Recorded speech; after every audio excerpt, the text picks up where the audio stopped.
Hey there, lovely listeners. Before we begin, I'd love to know, what time is it where you are, and where in the world are you tuning in from? Please drop a comment below. Whether you're welcoming the morning sun or winding down under the stars, this story is here for you.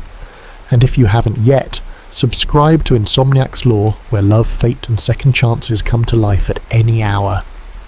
Now, settle in and enjoy Beneath the Magnolia Sky, a heartfelt tale of homecomings, love, and the magic of finding where you truly belong. Scarlett Monroe pressed her palm against the glass of the bus window as Belhaven's iconic Main Street came into view. This small southern town was where she'd grown up, magnolia trees in bloom, gentle breezes wafting the sweet scent of honeysuckle, and historic storefronts that stood as silent witnesses to generations of secrets and stories. Scarlett was 28, with a proud streak born of city life. She'd left Belhaven right after high school for college, and then a demanding corporate job in New York. Burned by love more times than she cared to admit, and haunted by the notion that nothing ever lasted, she'd learned to rely on no one but herself. Now she returned with a single suitcase and a phone full of unanswered emails from her old firm. The trigger for this abrupt homecoming was her grandmother, Evelyn Monroe, who'd raised her since childhood. Evelyn's minor stroke 2 weeks ago had jolted Scarlett into confronting a reality she'd tried to escape, that Belhaven, for better or worse, had roots in her heart. When she stepped off the bus, the first thing she noticed was how quiet it all was. An old man waved from a rocking chair on the porch of the bus station. A golden retriever dozed lazily under a lamppost.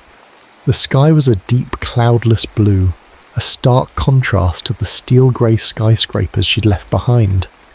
Half an hour later, Scarlett was trudging up the steps of the Victorian-style house she once called home. It had the same wraparound porch, the same wind chimes dancing in the summer breeze. Her grandmother sat in a wicker chair, sipping sweet tea as if waiting for her. "Scarlett, darling," Evelyn greeted, setting the tea aside. Her face glowed with relief. She looked frailer than Scarlett remembered, but her smile was unwavering. Scarlett swallowed hard. "Hey, Nana." It was the first time she'd used that endearment in years. She leaned in to hug her grandmother gently. That evening she learned more about the aftermath of Evelyn's stroke. It had been mild, but enough to leave her fatigued. Belhaven's biggest event of the year, the Magnolia Festival, was looming, and Evelyn usually played a key role in organising it. As Scarlett settled into her old bedroom, she figured her grandmother had no business fretting about a festival. Yet Evelyn insisted. The festival was tradition, and tradition meant everything here. Early the next morning, Scarlett found herself wrangled into a planning meeting for the Magnolia Festival, courtesy of Evelyn's gentle but unyielding persuasion. A handful of locals gathered at the Belhaven Community Centre, a modest building with wide windows overlooking a yard full of blooming azaleas. Scarlett recognised a few familiar faces: Mrs. Turner from the bakery, Pastor Lewis's wife, and Mr. Johnston, who owned the hardware store. Sitting among them, flipping through festival notes, she felt like she'd stepped back in time to high school. Everyone still had that same friendly drawl, that same practised gossip about who was courting whom, who'd had a falling out, and who was newly returned to town.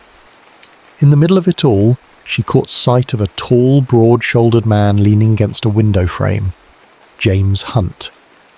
He looked to be in his early 30s, wearing a worn-out plaid shirt, dust smudging his jeans. His posture told her he was either bored or confident, maybe both. He radiated an earthy calm that set him apart from the rest. There was something vaguely familiar about him, yet she couldn't quite place if they'd met. The planning session was well underway when Evelyn piped up, her voice soft but resolute.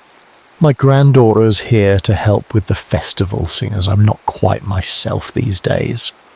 Scarlett bristled. She'd only agreed to watch from the sidelines. "Actually, Nana, I'm just here to support you.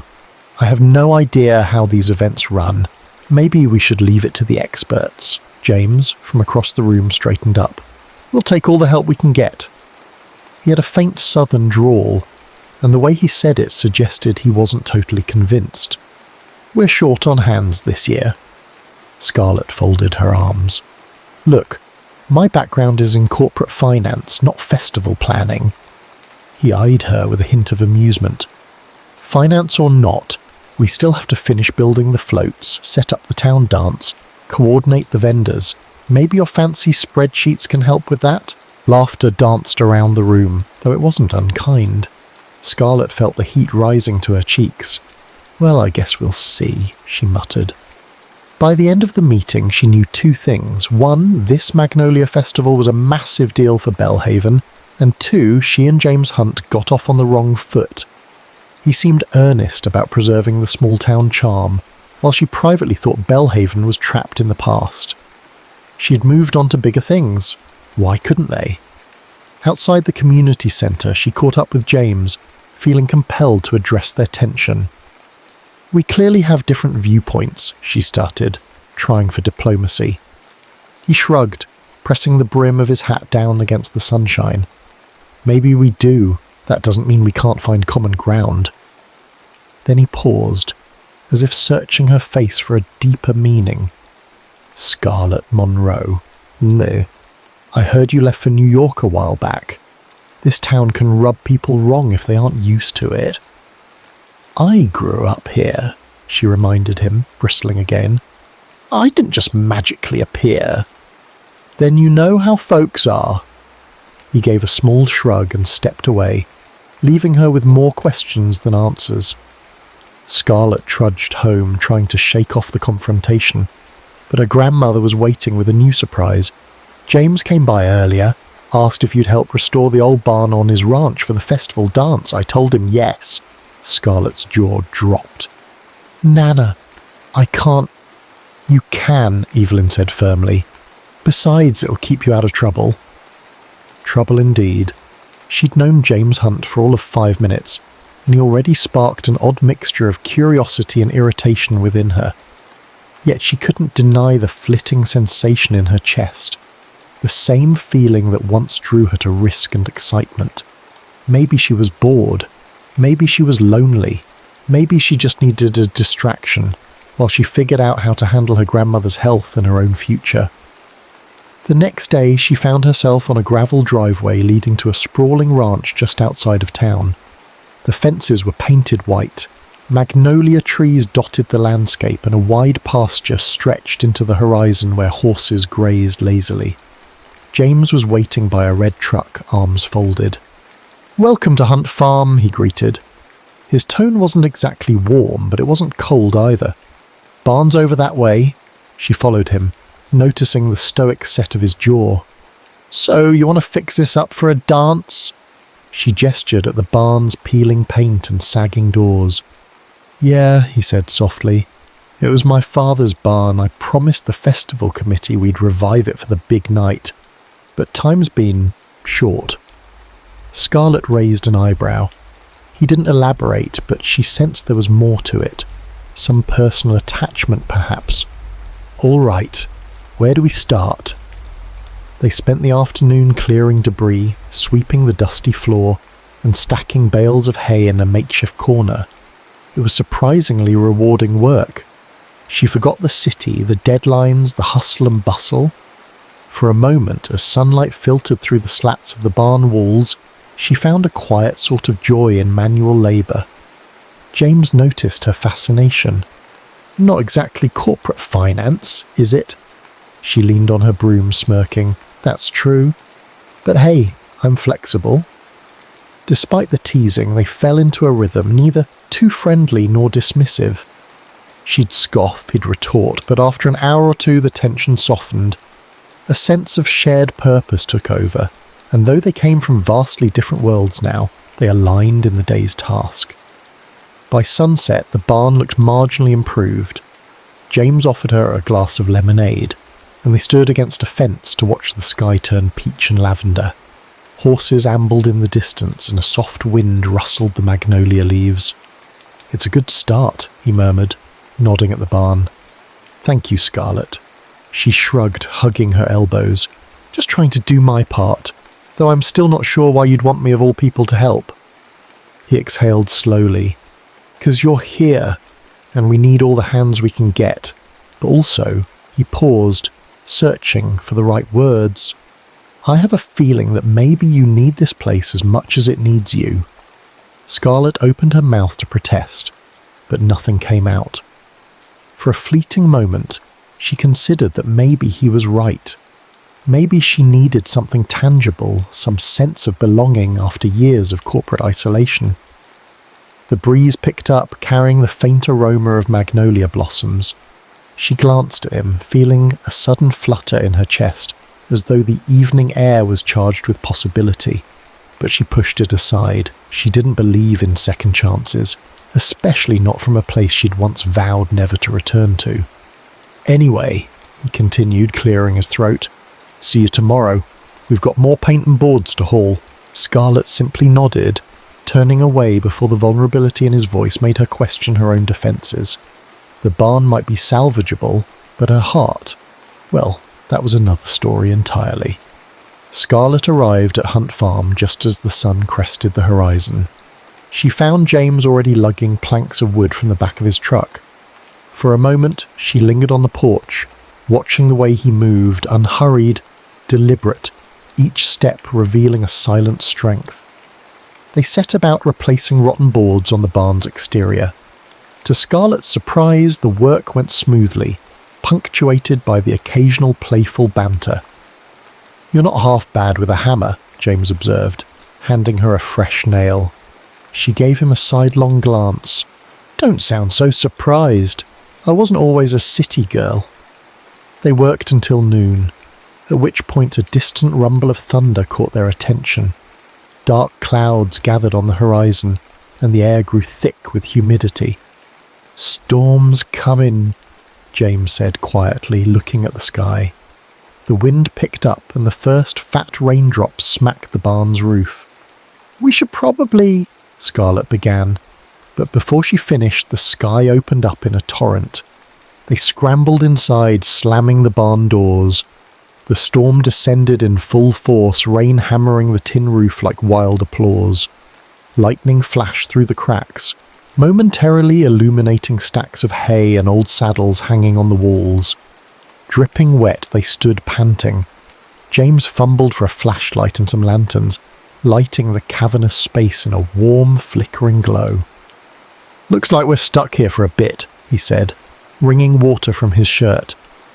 A wave of thunder rattled the walls, and Scarlett tried not to wince. She hated storms. Something about the loud unpredictability made her heart race. James must have noticed her tension because he offered a gentle half smile. "This barn's been through worse," he assured her. "We'll be all right." Suddenly, amid the thunder and the flicker of lantern light, the air felt charged with something deeper, a sense of shared vulnerability. As they settled on a pair of overturned crates, the roaring storm outside seemed to draw them closer in a hush of intimacy. "What made you leave Belhaven?" James asked softly after a while, his voice nearly drowned out by the rain. Scarlett hesitated, hugging her knees. She wasn't used to talking about her past, especially not to near strangers. But something about James's calm presence pried her defences open. "I wanted more," she admitted. "More excitement, more ambition, more noise. I thought New York would fix everything I lacked." She let out a small laugh, bitter around the edges. "Turns out it's just a different kind of emptiness." James studied her quietly. She couldn't read his expression, sympathy, maybe understanding, perhaps something else. "I get it," he said at last. "After my wife died." He broke off, swallowing hard. "All I wanted was to leave too. Travel the rodeo circuit, stay busy enough not to think. But I came back. This ranch was of my family's. Felt like the only piece of her I had left." Scarlett's chest tightened. She didn't expect he'd confide something so personal. "I'm sorry," she said softly. A particularly bright flash of lightning illuminated the tears James was trying to blink away. "She passed in a car accident. We'd only been married a year.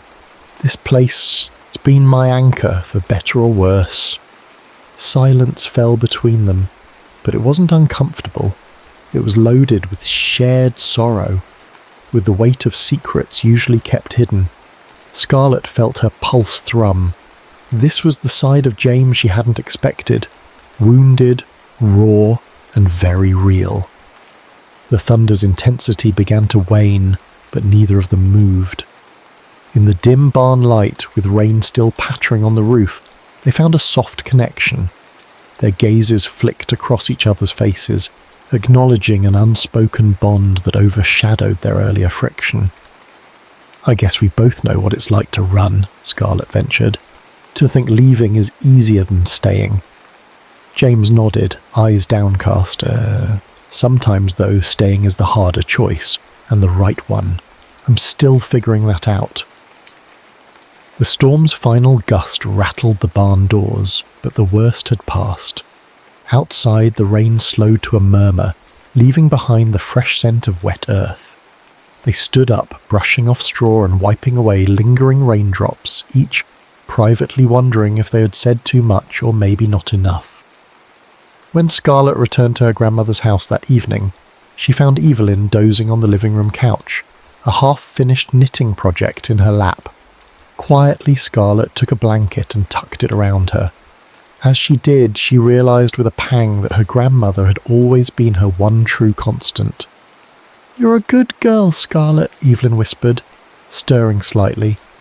"Don't let the past stop you from living." Scarlett swallowed hard. She wasn't sure if Evelyn was half asleep or fully aware of the weight behind those words. Later that night, Scarlett's phone buzzed.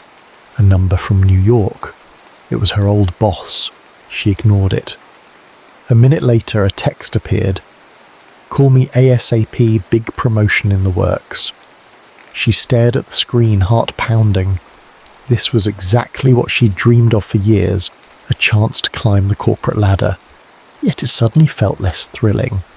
Belhaven was irritating, claustrophobic, and yet comforting. It was simpler to chase promotions in skyscrapers than to face her complicated feelings here.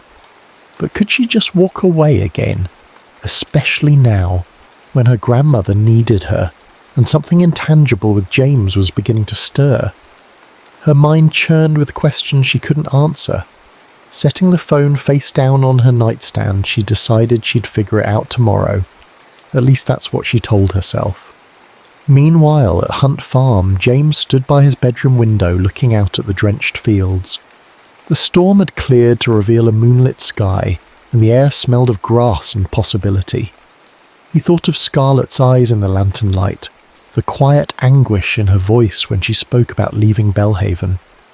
He fiddled with a small silver ring he wore around his neck, his late wife's wedding band, which he'd kept close all these years. Did these new feelings for Scarlett dishonour the woman he lost? Yet the attraction was there, as undeniable as the storm that had just passed. Down the hall, his young niece, Lily, who stayed with him on weekends, peeked around the corner. "Uncle James, you awake?" He turned, forcing a smile. "Yeah, couldn't sleep." Lily, a bright 9-year-old with pigtails, padded into the room. "I saw you talking to that lady at the barn," she grinned mischievously. "Is she your friend?" James nearly laughed, but settled for a wry look. "She's a helper for the festival." Lily shrugged, unconvinced. "She's pretty, and you smiled a lot when you talked about her." "She's more complicated than that, kiddo," James said, ruffling Lily's hair. But the truth was, Lily's observation pricked at his heart. She was right. Some part of him felt lighter around Scarlett. Later, alone, James wrestled with guilt. How could he let someone else in when the memory of his wife still loomed so large? He'd never imagined feeling this way again, never wanted to, really. Yet life had a funny way of handing you a second chance when you least expected it. The following week was a blur of festival preparations. Scarlett organised a spreadsheet for budget and inventory, a feat that elicited both awe and gentle ribbing from the folks in charge. Together, she and James tackled repairs, building a makeshift stage inside the barn for the final dance. The tension between them shifted from wary cooperation to a slow, simmering closeness. One evening, after the rest of the volunteers had gone, Scarlett and James lingered. They needed to test the barn's floor for dancing, just to be sure the boards wouldn't buckle, or so they told themselves. James found an old portable radio and scratchy country tunes filled the barn. "Come on," he said, holding out a hand. "Let's see if the floor holds." Scarlett snorted. "You sure you can keep up with me?" He smirked. "You forget. I was a rodeo star. I think I can handle a two-step." She placed her hand in his, a flutter rising in her chest. They began a slow swaying dance, boots scuffing against the newly sanded planks. The warm air buzzed with tension, every step an unspoken confession. Her heartbeat thundered louder than any storm outside. She noticed the faint scar on his forearm, the way his eyes looked darker in the lantern light, and she realized how very close they stood. A tilt of his head brought them face to face, breath mingling. Before she knew what she was doing, Scarlett leaned in. Or did he lean first? It didn't matter. Their lips met in a soft, hesitant kiss that tasted of sawdust and unspoken longing. For a moment the world stilled. Then, as if jolted by reality, Scarlett pulled away, her eyes wide. I don't know if I can do this," she whispered, a mix of regret and fear curling in her tone. James remained quiet. He stepped back, nodding in understanding, though his eyes betrayed the longing within. "We can just finish up for tonight," he said, finally turning off the radio. They parted awkwardly, each carrying a swirl of unresolved feelings. Outside, the magnolia trees stirred under the moonlight, as if leaning in to listen to the secrets the two of them refused to admit out loud, despite every rational impulse screaming otherwise. A fragile seed of hope took root that night, even if neither of them was ready to water it just yet. James awoke to the crow of a rooster outside his window. He brushed off the memory of that near-electric moment in the barn. "It's just a kiss," he tried telling himself, but that small voice in his head argued otherwise. The truth was, he couldn't stop replaying the warmth of Scarlett's lips, the hesitant surprise in her eyes. Through the day, he busied himself with chores, feeding the horses, mending fences, meeting with local ranchers about the festival's livestock show. Yet his thoughts drifted to Scarlett. Lily teased him mercilessly, insisting on grand tales of the mysterious pretty lady. He found himself torn between wanting to shield himself from more heartbreak and craving that glimmer of connection he'd nearly forgotten. Meanwhile, Scarlett avoided Hunt Farm for 2 whole days, claiming she needed to finalize logistics for the Magnolia Festival parade. In reality, she was unsettled, torn between curiosity and fear. How had she gone from corporate spreadsheets to waltzing in a dusty barn with a man who redefined her ideas of stability and comfort? Focusing on festival prep felt safer, so she did just that, until Evelyn's health took a slight dip. One morning, Scarlett rushed downstairs to find her grandmother sitting in the kitchen, trembling from dizziness. "I'm fine, darling," Evelyn insisted, pressing a palm to her temple. "Just stood up too quickly," but Scarlett could see the paleness of her grandmother's cheeks, the worry lines etched deeper than before. Over the next few hours, she cancelled errands, made sure Evelyn ate, and sat by her side. It reminded her all too sharply of the real reason she was here in the first place: family. Still, her mind couldn't help flitting to James's quiet eyes. Scarlett's phone chimed late that afternoon, an email from her old boss in New York, urging her to accept the promotion. The role offered triple her current salary prospects, a corner office, and the prestige she'd once craved. But there was a catch.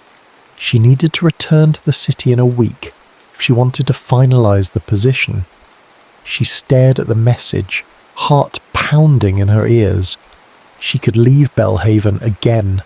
Everything she once ran from was still waiting for her, a plane ride away. Yet the thought no longer filled her with relief. That evening she wandered the streets of Belhaven, passing by neighbours and local shops that all closed early, in typical small-town fashion. When she reached the old orchard near the community centre, she saw James leaning against a tree, as if waiting for someone. Their eyes met across the orchard's clearing. She sighed inwardly. There was no use avoiding him any longer. Approaching, she tried to keep her voice steady. "What are you doing out here?" He shrugged. "Sometimes I take walks when I can't sleep." The full moon illuminated the orchard, casting soft shadows on the grass. "You look troubled." Scarlett brushed a curl from her face, exhaling. "I might have to go back to New York. My old job. They've offered me a promotion I can't really refuse." Silence draped over them, broken only by the gentle hum of cicadas. James finally nodded. "Congratulations," he said, though the word lacked enthusiasm. He fiddled with the ring on his necklace, that old wedding band. "You've always seemed set on leaving Belhaven. So, guess this is good news." His quiet acceptance felt like a punch to her gut. A wave of frustration rose in her. Why didn't he fight for her to stay? "Yeah," she muttered. "Good news." But her chest felt tight and the orchard's sweet night air suddenly tasted bitter. They stood there, hearts heavy. Neither dared to confess the swirl of longing, fear, and regret. When James finally turned to go, Scarlett noticed the slope of his shoulders, as though he carried a world's worth of sorrow. She wanted to say, "Wait, I don't know if I really want to leave," but the words stuck in her throat. Festival day arrived in a flurry of activity. Streets closed to traffic, vendors set up booths offering cotton candy, smoked barbecue, peach cobbler, and all manner of southern delights. Kids ran about with face paint, while local bands played lively country tunes from a small stage. Evelyn, determined to attend despite her frailty, sat in a chair by the main float, greeting visitors with a smile that radiated pride for Belhaven. Scarlett busied herself making sure the parade lineup moved smoothly, that the dance in James's refurbished barn was still on schedule, and that the festival committee had all the supplies. She wore a crisp white sundress that morning, one her grandmother had picked out.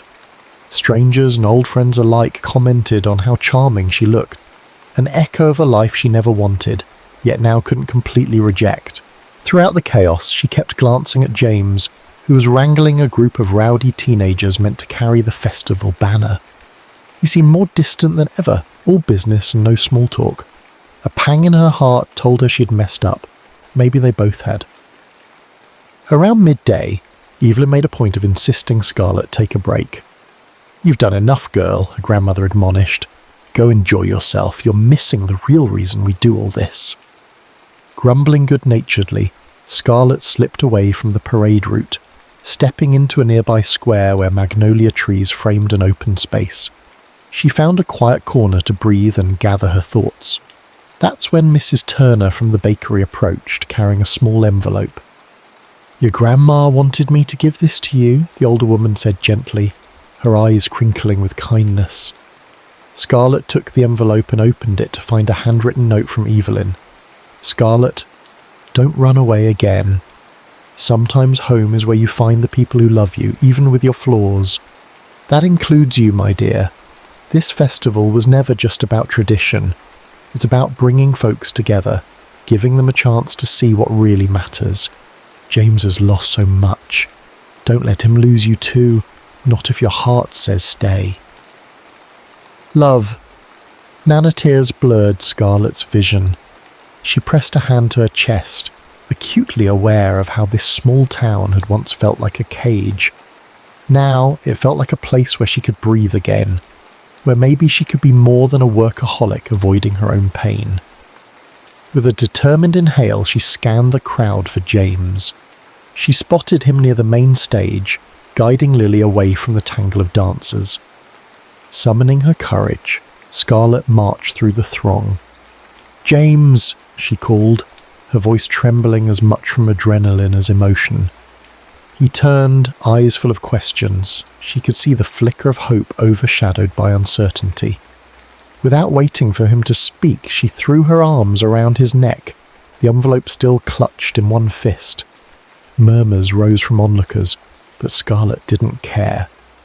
"James," she whispered, breath hitching. "I can't leave. Not like this. Not when... Oh God, not when I..." She choked on the words, but they poured out anyway. "I'm falling in love with you. And I think I've been falling for a while." Time seemed to slow. He steadied her eyes wide with disbelief, then relief. Still a shadow crossed his features. "I don't want to stand in your way. You deserve every opportunity that comes your way," he said hoarsely. Scarlett shook her head, tears dampening her lashes. Maybe success isn't about a corner office anymore. Maybe it's about belonging, about letting people in. I don't know all the answers, but I know I don't want to go back to that loneliness. Not if I can build something real with you. Behind them a hush fell, as though the town collectively held its breath. Then Evelyn's gentle voice cut through the stillness. "I knew you'd come around, child," she said from her chair, smiling beatifically. James's gaze flicked to his niece, Lily, who beamed like she'd just witnessed a miracle. Finally, he rested his forehead against Scarlett's, exhaling a shaky laugh. "You're sure? Because I can't lose someone again." Scarlett placed a hand over his heart. "I'm sure," she whispered, a tear sliding down her cheek. "If you'll have me." The tension broke. James pulled her close, capturing her mouth in a kiss that felt like a promise. Applause and cheers erupted around them. Neighbours, old school friends, even total strangers, delighting in the raw, beautiful display of love. Lily whooped in excitement, and Evelyn dabbed her eyes, whispering something about how the magnolias never lied. As the afternoon sun cast a golden glow over Belhaven, the town's long-awaited Magnolia Festival carried on at full tilt. Vendors sold their last confections, children ran around with balloons, and couples danced in the square. Yet the real centrepiece of the festival, the barn dance at Hunt Farm, loomed on the horizon. With Scarlett's confession out in the open, and James's reciprocation clear, the stage was set for the evening's grand finale. In the wake of their public embrace, Scarlett felt an odd calm settle over her. The choice between leaving and staying seemed less like a burden and more like a natural step toward happiness. She'd decided Belhaven would be her home again. She might figure out a remote work option or something else, but for now she was determined to let her heart lead. James, for his part, navigated the day in a daze of disbelief. He'd half expected to watch her climb on a plane and vanish. Instead, she was here, with him, and the barn dance they'd spent weeks preparing would be the perfect backdrop for celebrating more than just the festival's success. Late afternoon found them back at the barn. Volunteers came and went, putting final touches on decorations. White fairy lights hung from rafters, and fresh magnolia blossoms adorned the walls, lending the space an enchanting glow. With each swirl of setup, James caught Scarlett's eye, exchanging a look of wonder that they'd come this far. At one point he guided her outside, away from the bustling activity.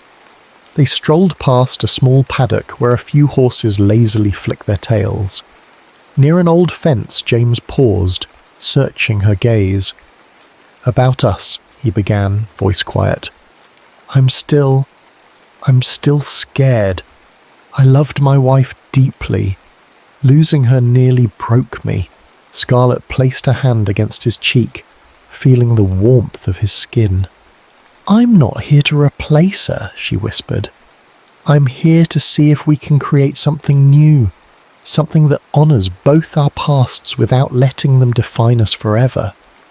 James released a shaky breath, eyes glinting with gratitude. "Thank you," he said. "I never thought I could feel this again. I was content to let everything pass me by. But you..." He broke off, smiling wistfully. "You remind me life's still worth living to the fullest." They lingered there, the late sun weaving halos in their hair. The moment felt so profound that neither needed to say more. The stage was set for an evening that might change their lives. Night fell and the barn lights blinked on, illuminating a scene straight out of a movie. People arrived in droves, wearing their Sunday best. Belhaven's local band struck up a tune, a mix of country ballads and lively dance songs. Tables at the barn's edges held pitchers of sweet tea and homemade lemonade, while the mouth-watering scent of barbecue wafted on the breeze. Scarlett helped direct guests, her heart thrumming in her chest. She wore a flowy, pale blue dress that Evelyn had found in the attic, accented by a simple magnolia blossom pinned in her hair. More than a few heads turned at the sight of her. For once, she felt at peace being at the centre of small-town attention. It was no longer suffocating, but somehow right. When James made his entrance, Lily trailing behind him in a sundress, a hush fell among the locals. There was something about the two of them. James, broad-shouldered in a crisp button-up, Lily clutching his hand, that embodied the spirit of the festival, resilience, unity, and hope. They started the dance with a slower tune, and couples took to the floor. Scarlett and James shared a private smile from opposite corners of the barn. She busied herself chatting with old friends, but her eyes kept drifting to him. Finally, he caught her gaze, tilting his head in a silent invitation. Her heart did a little flip. She moved across the barn as if drawn by magnetism, weaving through the crowd. When she reached him, the music paused, then began a gentle waltz. He slid one arm around her waist, the other holding her hand. They swayed together, eyes locked. Butterflies fluttered in Scarlett's stomach, but it was a sweet sensation, not one of panic. This time she welcomed the closeness, the promise in every breath they shared. In that moment, all the heartbreak, the fear, the confusion, it all dissolved beneath the soft notes of the band and the hush of the watching crowd. Halfway through the song, James murmured, "Scarlett, there is something I want to tell you in front of everyone." She blinked, uncertain. "What do you—" But he'd already stepped away, holding up a hand to signal the band to stop. The conversation in the barn died down, curious eyes swivelling their way. James cleared his throat, cheeks colouring slightly.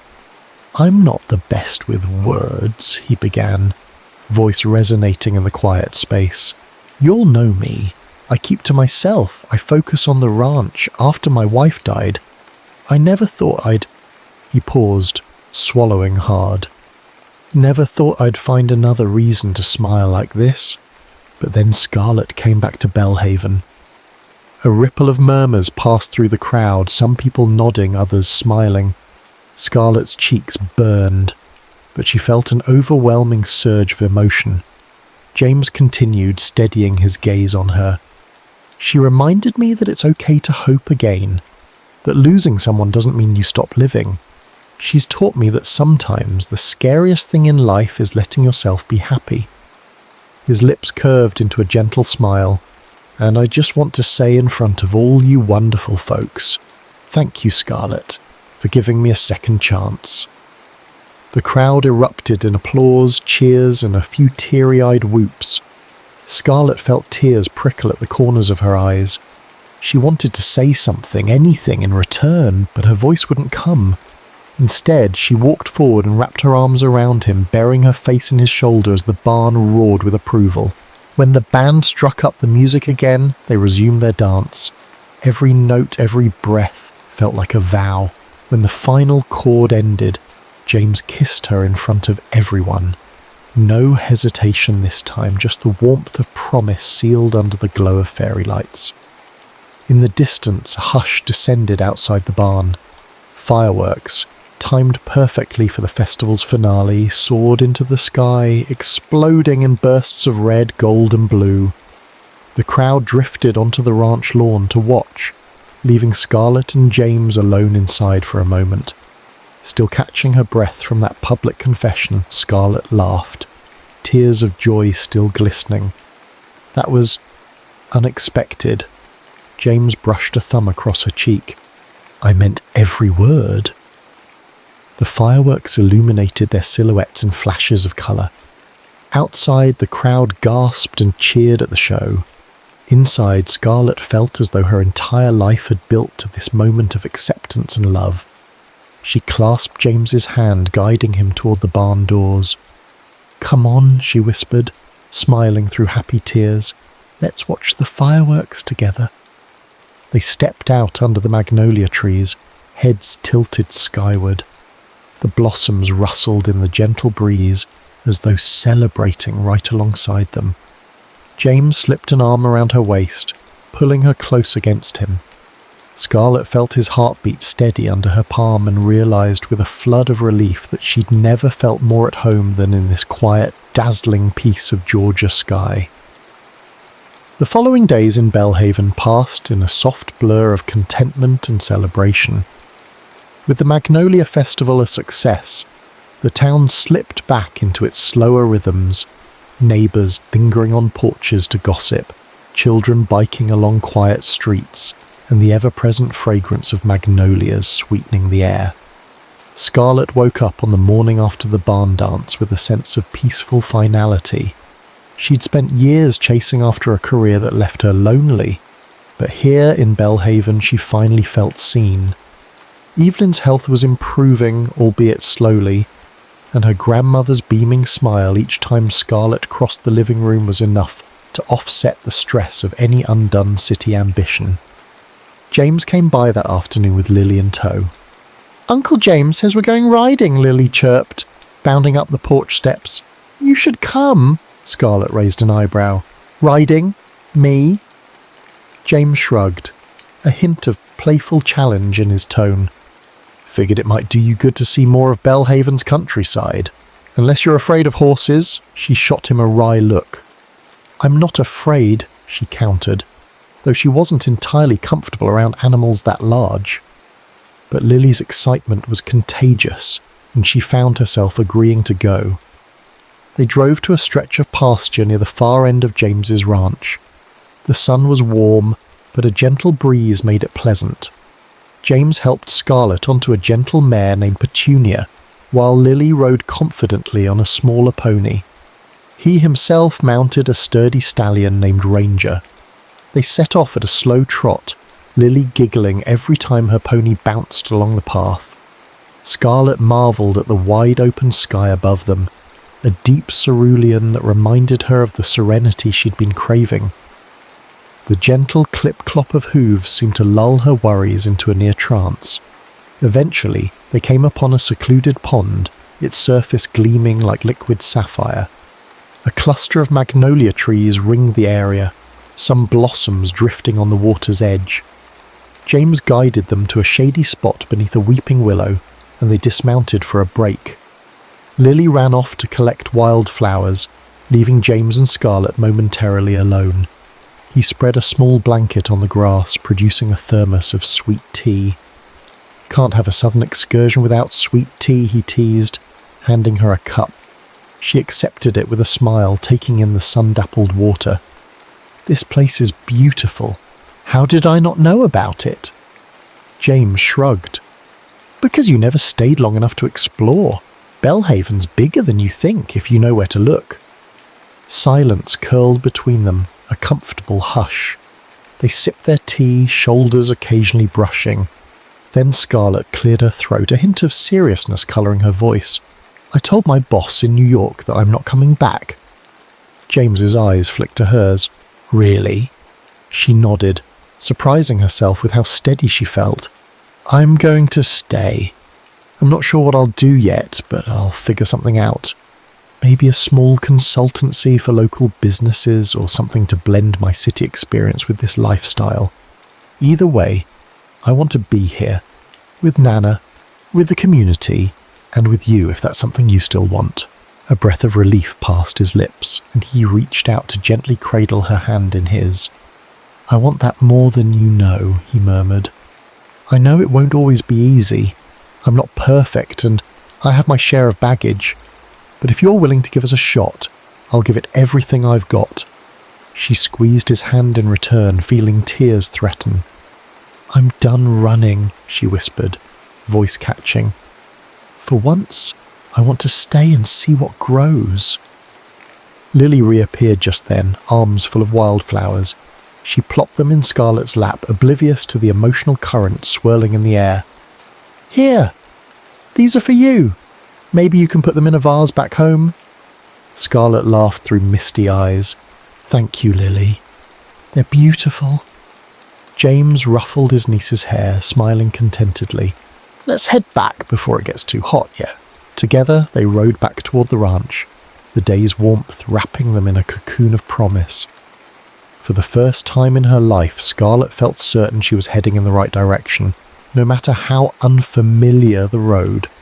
1 year later, the magnolias were in bloom again, their fragrant petals drifting across Belhaven's sidewalks. Scarlett breathed in the sweet perfume as she flipped the sign on her new storefront, Magnolia and Monroe Consulting. It was a small office in the historic district where she offered financial planning and marketing help for local businesses. Evelyn, standing beside her, beamed with pride, cane in hand, but determination in her smile. "Imagine that," Evelyn teased, "my granddaughter, the big New York shot, settling in Belhaven with her own local business." She winked. "Told you this town needed you." Scarlett laughed, linking arms with her grandmother. Yeah, you did. And I'm grateful you never gave up on me, or on Belhaven." They stepped out into the midday sun. Across the street, the diner had a fresh coat of paint, courtesy of Scarlett's Consulting. Next to it, a new bakery specialised in artisanal bread, co-run by a friend she'd reconnected with from high school. The air buzzed with purpose, a shared sense of revival. James pulled up in a familiar red truck, waving them over. He hopped out, quickly striding across the street.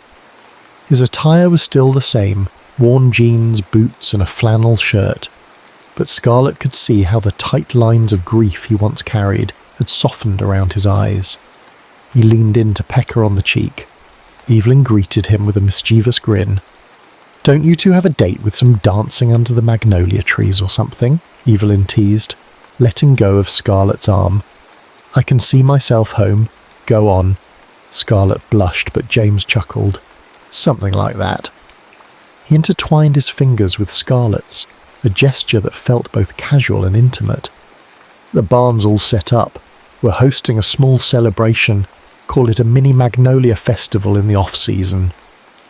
They drove out to Hunt Farm, where Lily was helping tie ribbons to fence posts. A few close friends and neighbours milled about, excited for a casual get-together. Since the success of last year's festival, James had renovated the barn further, its wooden walls newly painted, the floor polished to a subtle sheen, fairy lights twinkling overhead. With the sun dipping low in the sky, a gentle breeze ruffled the magnolia blossoms. Music drifted from a portable speaker, a slow country waltz that filled the barn like a whispered promise. Scarlett and James took to the makeshift dance floor. "You're not going to make some big speech again, are you?" she teased, pressing close to him. He laughed softly, guiding her into a gentle sway. "No, but I do want to say something just between us." He looked down, eyes warm with affection. "Thank you for taking a chance on me, on this place, on us." Scarlett's heart fluttered. "I should be thanking you. If you hadn't looked past my city girl cynicism, I might never have realised that home is worth fighting for." They danced slowly, Lily occasionally skipping around them, and neighbours sipping lemonade on the sidelines. The barn door was open, letting in the fading light of dusk, and beyond it, magnolia trees framed a sky-painted pink and gold. At the end of the song, James dipped Scarlett dramatically. Laughter bubbled from her as the small crowd clapped and cheered. Righting her again, he whispered, "I love you, Scarlett Monroe." Her eyes glistened. "I love you too, James Hunt." Outside, a chorus of cicadas began their evening serenade. Evelyn, perched on a hay bale, dabbed at her eyes, a knowing smile across her face. The hum of conversation, the glow of string lights, the heady scent of magnolias, everything felt like it was in its proper place. They stepped out into the warm twilight. Overhead, the first stars pricked the sky. Scarlett leaned her head on James's shoulder, her breath steady with contentment. She marvelled at how the simplest moments, like a quiet dance under a canopy of southern blooms, could eclipse any corporate boardroom or bustling city street. Here in Belhaven she was both grounded and free. In the hush of that gentle night, they found that love could indeed bloom in the unlikeliest of places, especially when two hearts dared to slow down and truly see each other. Beneath the magnolia sky, Scarlett and James's story proved that second chances were real, and that sometimes the life you think you're escaping turns out to be the one you truly need.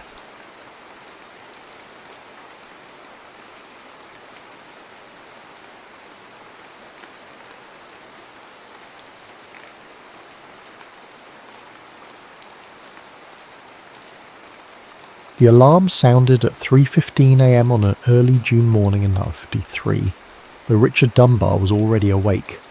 He'd spent the night in his darkroom, studying the prints from yesterday's shoot with growing dissatisfaction.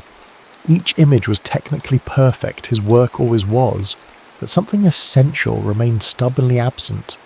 The same emptiness that had been haunting his photographs for months now, like the ghost of something he'd forgotten how to see. He silenced the alarm and began his pre-dawn ritual. The Graflex View camera, his constant companion for 15 years, was already packed alongside 4 film holders, each containing 2 sheets of Kodak Tri-X. He'd loaded them the night before in total darkness, his fingers moving with the certainty of muscle memory. The sturdy wooden tripod, essential for the long exposures landscape work demanded, waited by the door. Everything was precisely where it should be, just as it had been every morning for as long as he could remember. The drive from his Lake Tahoe cabin to Yosemite Valley took just under 4 hours. He made it in 3.5, his 49 Packard eating up the empty roads as the stars slowly faded above the Sierra Nevada. The east was just beginning to pale when he parked at the Tunnel View Lookout, the iconic vista still shrouded in pre-dawn shadows. He wasn't surprised to find another car already there, a modest Ford sedan that had seen better days. Anthony Stewart's telegram had been specific about the time and place for the interview. What did surprise him was the figure silhouetted against the granite walls. A woman, working by flashlight, a large format camera already mounted on a tripod. Richard watched her for a moment, noting her methodical movements as she checked her composition through the ground glass. She wore trousers and a man's work shirt with the sleeves rolled up, practical choices that would raise eyebrows in San Francisco but made perfect sense here in the wilderness. Her dark hair was tied back severely, and a light meter hung around her neck rather than a camera, another telling detail. This was no Sunday photographer. "You're early, Miss Stocks," he called out, lifting his own equipment from the car. She turned, startled but composed. "Mr. Dunbar, I hope to capture the valley before our meeting. I didn't mean to intrude on your location. Tunnel View hardly belongs to me," he approached, studying her setup with professional interest. A Deardorff 8x10, not the obvious choice for a young photographer just starting out. The camera alone cost more than most people made in 3 months. "Though I'm curious why you chose this spot. It's been photographed to death." "By better photographers than me," she agreed readily. "That's why I'm here. I wanted to understand how the masters saw it before trying to find my own vision." She stepped back from her camera. "Would you like to see my composition?" He hesitated. The eastern sky was brightening rapidly, and he had his own shot to set up. But professional curiosity won out. He bent to study her ground glass. The composition was unexpected. Instead of the classic wide shot capturing the entire valley, she'd focused tighter, using a fallen branch in the foreground to frame El Capitan. The pre-dawn light created deep shadows that gave the scene an almost abstract quality. It wasn't technically perfect. The exposure would be tricky with such contrast, but there was something compelling about it. "An interesting choice," he said finally, but not what you would have done." It wasn't a question. "No." He straightened, meeting her eyes for the first time. They were darker than he had expected, intelligent and unafraid. "I would have waited for better light." "Better light or safer light?" She held his gaze. "Sometimes the shadows tell more truth than the highlights, Mr. Dunbar." He felt an unexpected spark of something. Irritation? Curiosity? Before he could respond, she was already moving, efficiently breaking down her equipment to make room for his. He found himself watching her hands, confident, precise, treating the expensive camera with the respect it deserved. "Mr. Stewart sent your portfolio," he said, beginning his own setup. "Your technical skills are adequate, but this project requires more than technical proficiency. It's about capturing the essence of Yosemite, not just its surface." "The essence Mrs. Stewart loved," she added quietly. Richard's hand stilled on his tripod. Margaret Stewart. He'd met her once, years ago, at a gallery showing. She'd spent hours studying his photographs, not just admiring them, but truly seeing them. Her death had hit the Bay Area art community hard. "Did you know her?" he asked. "No." Annie's voice held a note of regret. "But I studied her photographs, not the professional ones, her personal albums. Mr. Stewart shared them with me when I interviewed with him. She saw this place differently than you do." She paused, then added, "Differently than I do too. There was a joy in her images, even the technically imperfect ones, especially those, maybe." The observation was unexpectedly insightful. Richard found himself studying her again, trying to reconcile her youth with the depth of her understanding. She couldn't be much over 22, yet there was something in the way she spoke about photography that resonated uncomfortably with his own recent doubts. "Why do you want this position, Miss Stocks? There are easier paths for a young photographer." "Because I want to learn from the best." She met his eyes again. "But also because I think even the best photographers can sometimes forget how to see with fresh eyes. You've mastered light, Mr. Dunbar. Your work is technically flawless. But lately," she hesitated, then pressed on. "Lately, your photographs feel like they're missing something.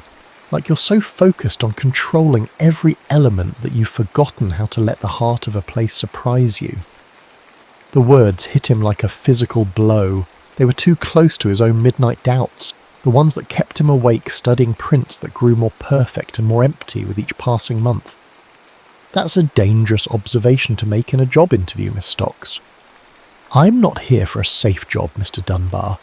I'm here because photography matters to me, the same way it matters to you, and because I think this project deserves both technical excellence and emotional truth." She gestured to the valley, where the first rays of sun were beginning to paint the granite walls. "Look at that light. It's perfect, technically perfect. But what makes it beautiful is the way it struggles with the shadows, the way it reveals and conceals. That's what Mrs. Stewart saw, isn't it? The dance between light and shadow, between control and surrender." Richard felt something shift inside him, like a lens clicking out of focus. The valley was transforming in the dawn light, but for the first time in years, he found himself paying more attention to the photographer than the photograph. There was something compelling about her certainty, her willingness to challenge him even at the risk of losing the position. "The work will be demanding," he said finally. "Long hours, difficult conditions, most of it in backcountry, far from civilization." "I know." She smiled slightly. "I already bought hiking boots and had my mother let out my father's old work shirts." "Your father's shirts?" "He was a logger before the war. Taught me that anything worth doing is worth doing right." She turned back to her camera, beginning to pack it away. "He also taught me that the most beautiful things in nature don't wait for perfect conditions. Sometimes you have to wade into the shadows to find them." Richard watched her work, noting the efficiency of her movements, the way she handled her equipment with both strength and grace. She was young, yes, but there was something compelling about her vision, her quiet confidence, her willingness to push beyond the safe and technically perfect. "The project starts Monday," he said abruptly. "Dawn at this location. Bring your Deerdorf. And coffee." Her hand stilled on her camera case. "Strong coffee or safe coffee, Mr. Dunbar?" "Strong." He turned back to his own camera, hiding the unexpected quirk of his lips. "Very strong." The sun was fully up now, the valley awash in golden light. Richard Dunbar had spent his career pursuing technical perfection, believing that mastery meant control. But as he watched Annie Stocks pack her car, her movements sure and graceful in the morning light, he wondered if perhaps he'd been focusing on the wrong thing all along. Sometimes the most profound images emerge not from perfect light, but from the space between light and shadow, between control and surrender, between what was safely known and what remained to be discovered. The project ahead would test them both, not just their photographic skills, but their understanding of what it meant to truly see. And for the first time in longer than he could remember, Richard felt something stir in his chest that felt like anticipation, like the moment before pressing the shutter, when anything, absolutely anything, seemed possible.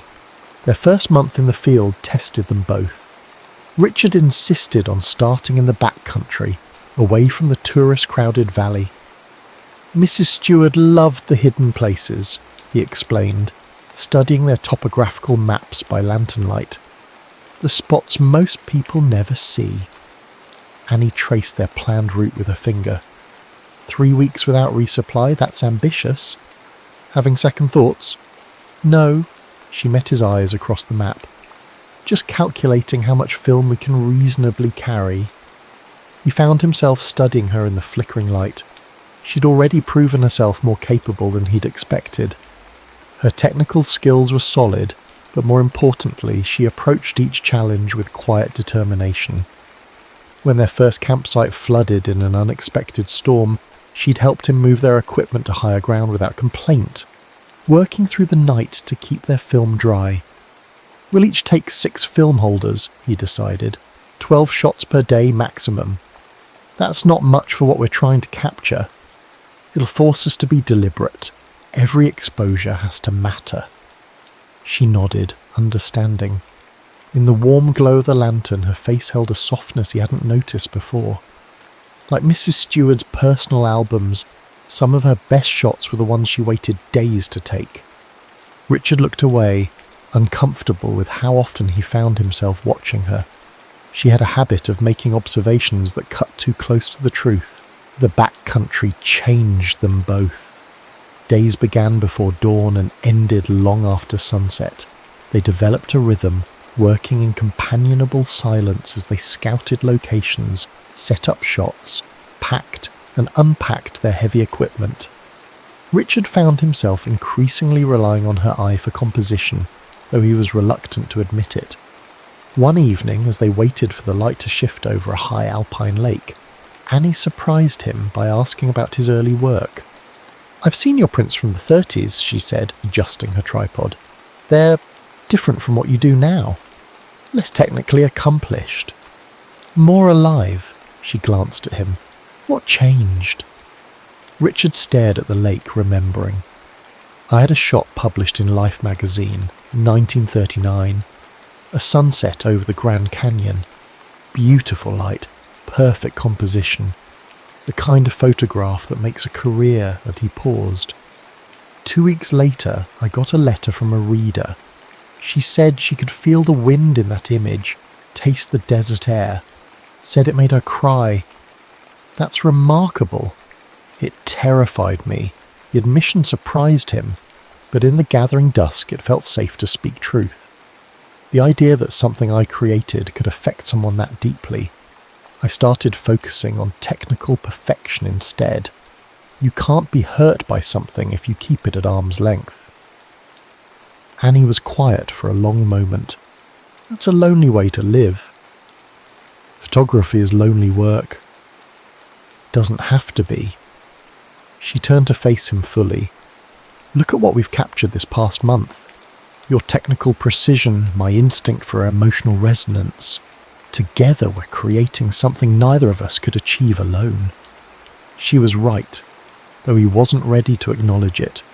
The prints they'd developed at their last resupply stop had a depth he hadn't achieved in years.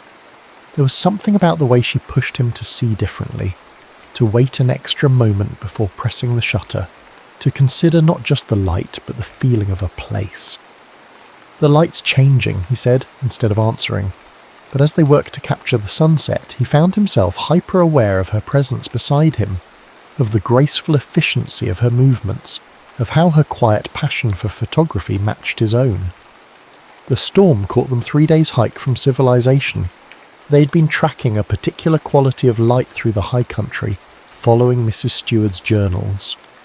She wrote about a moment just after sunrise, Annie had explained, reading by flashlight in their camp, when the light hits the granite walls like liquid gold.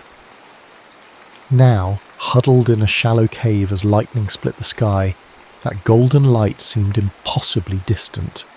Their equipment was safe. They'd managed to protect the cameras and film, but they were soaked through and the temperature was dropping rapidly. "We need to get warm," Richard said, assessing their situation. "There's dry wood at the back of the cave. I'll start a fire." Annie nodded, her teeth chattering. "I'll check the film holders. If any moisture got in, the film can wait." He caught her arm as she turned toward their equipment. "You're freezing." She looked up at him, startled by the contact. Water dripped from her hair, running down her neck, and without thinking, he brushed it away with his thumb. The touch felt electric, intimate in a way that had nothing to do with photography. "Richard!" Thunder crashed overhead, making them both jump. The moment broke. He turned away quickly, focusing on gathering wood, trying to ignore the lingering warmth of her skin against his fingers. The fire, when he got it started, cast dancing shadows on the cave walls. They sat close together for warmth, their wet clothes slowly steaming in the heat. Richard was acutely aware of their isolation, of how improper their situation would appear to the outside world. But here in the wilderness, social conventions seemed as distant as the storm-hidden stars. "Tell me about your first camera," he said, kneading cut to break the charged silence. Annie smiled, the firelight catching the angles of her face. "A brownie Hawkeye. I saved for months to buy it. My father thought I was crazy. That kind of money could have bought a new dress, shoes, all the things a proper young lady needed." She poked the fire with a stick. "And the first time I developed a print, watched the image appear in the chemicals, I knew I'd never be satisfied with being proper. And now you're here, sleeping rough, in the wilderness with a virtual stranger. You're not a stranger."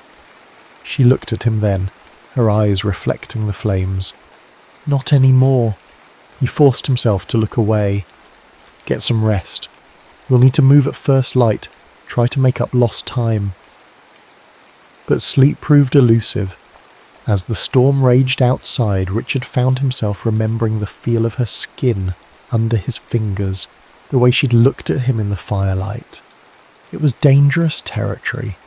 They had a job to do, a commitment to Mrs. Steward's memory. He couldn't afford to let personal feelings complicate their working relationship. And yet, as he listened to Annie's breathing even out in sleep, he couldn't deny that something had shifted between them. Like a photograph slowly developing, revealing depths and shadows he hadn't expected to find. The incident at Mirror Lake changed everything. They'd been working since dawn trying to capture the perfect reflection of Half Dome in the still water. Richard had insisted on using the 8x10 Deerdorf for its superior detail, despite the challenge of manoeuvring the heavy camera in the muddy shoreline. "The composition needs something," Annie said, studying the ground glasses. "It's technically perfect, but what?" There was an edge to his voice. They'd been at this spot for hours, and frustration was setting in. "It feels empty. Like we're so focused on the reflection that we've forgotten what we're really trying to capture." "And what exactly are we trying to capture, Miss Stocks?" He fell back on formality when annoyed. and immediately regretted it when he saw the hurt flash across her face. The way Mrs. Stewart saw this place. Annie's voice was quiet but firm, not just as a perfect mirror, but as a living thing. Here. She stepped closer, reaching past him to adjust the camera angle slightly. If we include that fallen log, the way the morning mist is rising around it. Her proximity was suddenly overwhelming. He could smell the rosewater scent she somehow maintained even in the wilderness, could feel the warmth of her body next to his. Without thinking, he turned his head toward her, and for a moment they were inches apart, sharing the same breath. Annie went very still. "Richard!" The crack of a branch breaking made them both jump. A young deer had wandered into the frame, stopping to drink at the lake's edge. Without speaking, they both shifted into professional mode, adjusting the composition to include this unexpected gift. But something had changed. As they worked through the morning, Richard found himself hyper-aware of every accidental touch, every shared glance. The easy rhythm they'd developed over the past months felt suddenly charged with unspoken possibility. That evening, developing prints in their makeshift darkroom tent, the red safe light cast everything in shades of shadow and suggestion. Richard watched Annie work, her hands sure and graceful as she moved prints between chemical baths. She'd rolled up her sleeves and a drop of fixer solution ran down her forearm like a tear. "You were right," he said abruptly. She looked up, startled. "About what?" "The composition. The deer. Everything." He stepped closer, drawn despite his better judgment. "You see things differently. You make me see things differently." "Is that such a bad thing?" Her voice was barely a whisper. "It's terrifying." He reached out, brushed another drop of solution from her skin. This time his fingers lingered. "Everything about you terrifies me." The air between them felt charged, like the moment before lightning strikes. Annie turned her hand in his, their fingers intertwining. "Richard!" A timer buzzed, making them both jump. The print in the developer was starting to overdevelop, the shadows growing too dark. They broke apart, returning to their tasks with forced professionalism. But the darkness couldn't hide the trembling of Annie's hands, or the way Richard's breath came too quick and shallow. Later, studying the prints they had made, Richard was struck by how different they were from his usual work. There was still technical excellence, yes, but there was something more, a vulnerability, a sense of intimacy with the landscape that he hadn't achieved in years. "They're beautiful," Annie said softly, looking over his shoulder. "They're dangerous." He couldn't look at her. "We have a job to do, a responsibility to Mrs. Stewart's memory. We can't what?" When he didn't answer, she pressed on. "Feel something? Connect with what we're photographing? With each other?" "Annie, no." She gathered up her prints with trembling hands. "You're right. We have a job to do. Good night, McDunbar." She left him alone in the darkroom tent, surrounded by images that revealed too much truth. Richard stared at the prints, seeing in them everything he'd been trying to avoid. Vulnerability, emotion, the dangerous beauty of letting someone behind his carefully constructed walls. The project was barely half finished. They had 6 more months of working together, of shared dawns and wilderness camps and darkroom sessions. 6 months of trying to maintain professional distance while every instinct urged him closer. Richard Dunbar had built his career on control, on keeping emotion at arm's length. But as he studied the prints before him, he was forced to acknowledge that control was slipping away, and the images were better for it. The question was, could he survive letting his heart be as exposed as his photography?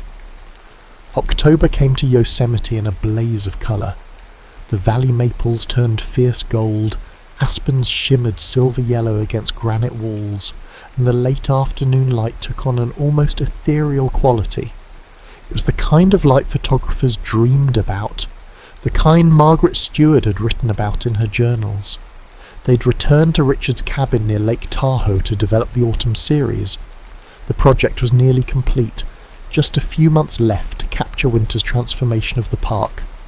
Their work had exceeded expectations. Anthony Stewart, reviewing their preliminary prints, had been moved to tears. "Margaret would have loved thee," he'd said, touching one image with trembling fingers. "She always said Yosemite was most beautiful when seen through eyes of love." Now, in the close confines of Richard's darkroom, those words haunted him. Annie worked at the enlarger, her movements precise as she adjusted the focus. They had been dancing around each other for days, the tension between them growing with each shared glance, each accidental touch. "The contrast needs adjustment," she murmured, not looking at him. "We're losing detail in the shadows." Richard moved closer, studying the projected image. It was one of their best, half-dome at sunrise with early snow dusting its face. But something in the composition struck him suddenly, making his breath catch.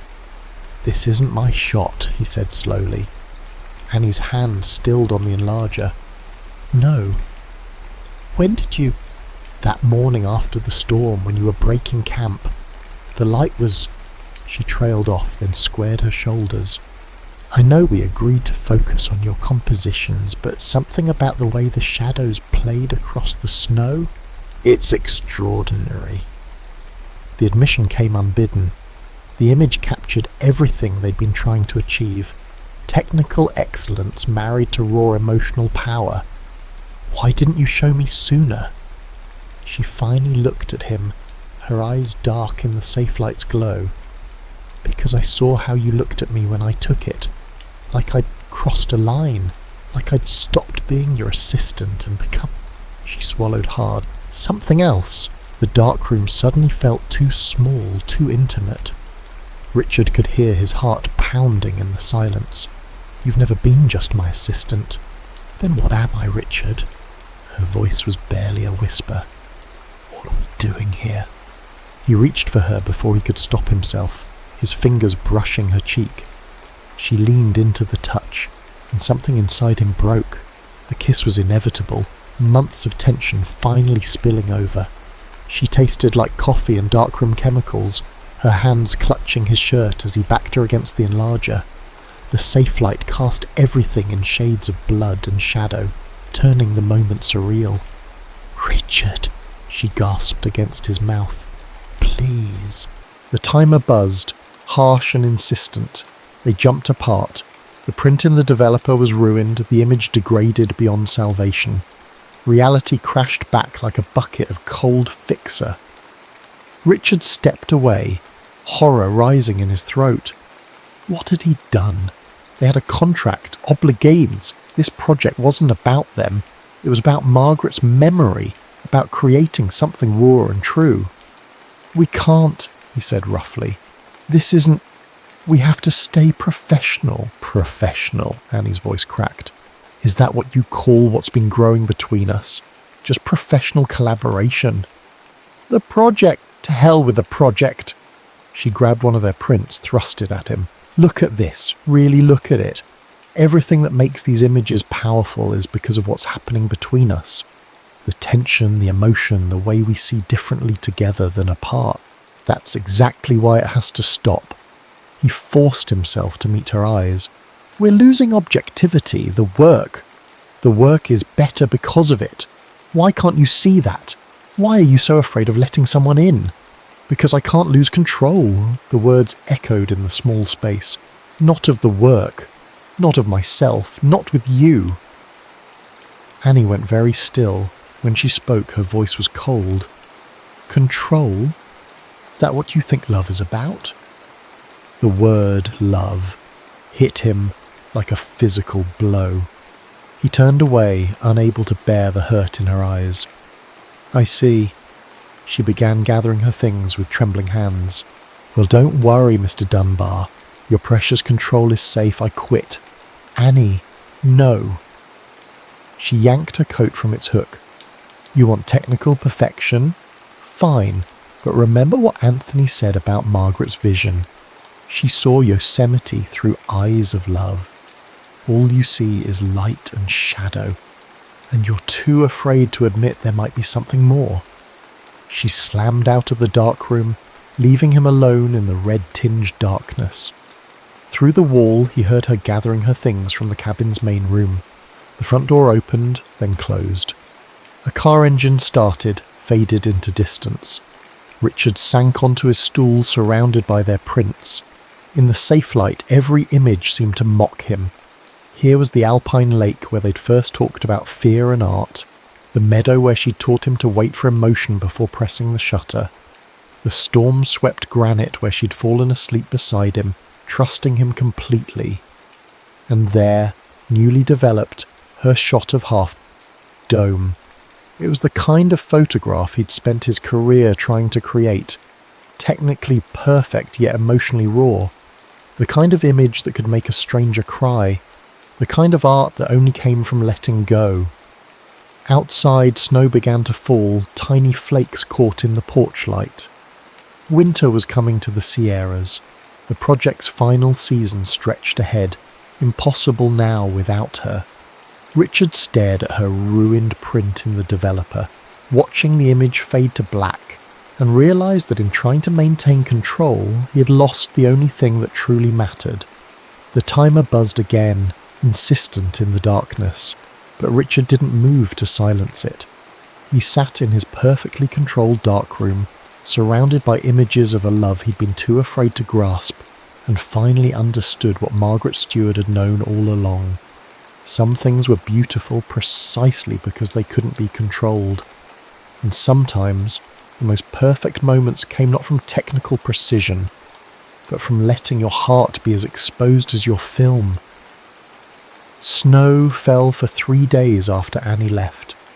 Richard spent them in his darkroom, developing and redeveloping prints until his fingers were stained with chemicals. Each image seemed to hold a piece of her. The way she'd frame a shot differently than he would, how she'd wait for emotional resonance before pressing the shutter, her intuitive understanding of what made a photograph more than merely perfect. On the 4th day, Anthony Stewart arrived unannounced. "Miss Stocks resigned," Anthony said without preamble, standing in Richard's living room. Snow fell outside the windows, turning the world soft and silent. "She sent me her letter of resignation along with this." He placed a large print on Richard's coffee table. It was Annie's shot of Half Dome, professionally mounted and finished. In the clean winter light, it was even more extraordinary than it had appeared in the darkroom. "She said you'd understand what it meant," Anthony continued quietly, that it was her way of showing what Margaret always tried to teach her about photography. Richard stared at the image, seeing now what he'd been too afraid to acknowledge that night. It wasn't just technically accomplished. It was emotionally raw, vulnerable, beautiful in its honesty. Like Margaret's personal albums, it captured not just the landscape but the feeling of the moment. "I've been a fool," he said finally. "Yes," Anthony's voice was gentle. "You know, Margaret used to say that the best photographs are like love letters. They're not about technical perfection. They're about showing someone else exactly how you see the world and trusting them to understand." Richard looked up sharply. "Did Annie tell you what happened?" "She didn't have to." Anthony picked up the photograph. "It's all here in this image. The way she sees Yosemite, the way she sees you." He paused. "The question is, what are you going to do about it?" Finding Annie proved harder than Richard expected. She wasn't at her San Francisco apartment or at any of the commercial darkrooms where she'd once worked. Finally, a colleague mentioned she'd taken a job with a small gallery in Monterey. The gallery was closed when he arrived, but light spilled from the windows. Through the glass, he could see Annie working late, mounting prints for an exhibition. She'd cut her hair shorter, and somehow the change made her look both younger and more confident. The bell chimed as he entered. She looked up, then went very still. "We're closed," she said, her voice carefully neutral. "I saw your print." He stepped closer, noting how she tensed. The half-dome shot. "Did you come all this way to critique my composition?" "No." He took a deep breath. "I came to tell you that you were right. About everything. About control, about vulnerability, about what makes a photograph and a photographer truly great.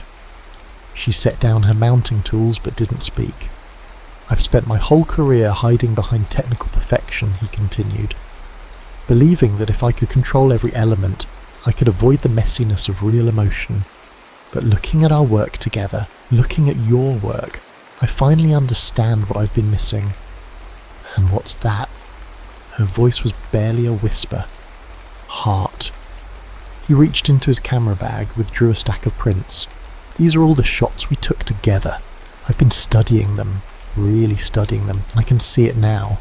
The best ones, the ones that truly capture Yosemite's soul, are the ones where we weren't just photographers. We were artists, partners, people who saw the world better together than apart. Annie's hands trembled as she looked through the prints. These are different from the work you usually show, because they're honest, like Margaret's personal albums, like your half-dome shot, and he stepped closer, like what I should have said that night in the dark room. She looked up at him, and the hope and fear in her eyes nearly broke him. I'm not good at losing control, he admitted. I'm learning that some things, some people, are worth the risk. You taught me to see differently, Annie, not just through the lens, but with my heart. And if you'll let me, I'd like to spend the rest of my life learning to see the world the way you do. Richard, I love you. The words, once so terrifying, felt like coming home. I love your passion, your courage, your willingness to actually push beyond technical perfection to find real beauty. I love how you challenge me, how you make me better, how you... She kissed him. Unlike their darkroom embrace, this kiss was soft, certain, full of promise. When they finally parted, her eyes were bright with tears. You know this changes everything, she said. Our work, our relationship. I'm counting on it. He brushed a tear from her cheek. Remember what Margaret wrote about seeing Yosemite through eyes of love? I think maybe that's the only way to see anything that matters. Annie smiled, really smiled, and something in his chest unclenched. We still have the winter series to shoot, she said, if you're interested in a partner rather than an assistant. I was thinking something more permanent. He took her hand, marvelling at how right it felt. There's a gallery in Lake Tahoe interested in showing our work. Not just the Yosemite series, everything we want to create together, as equals. Her eyes widened.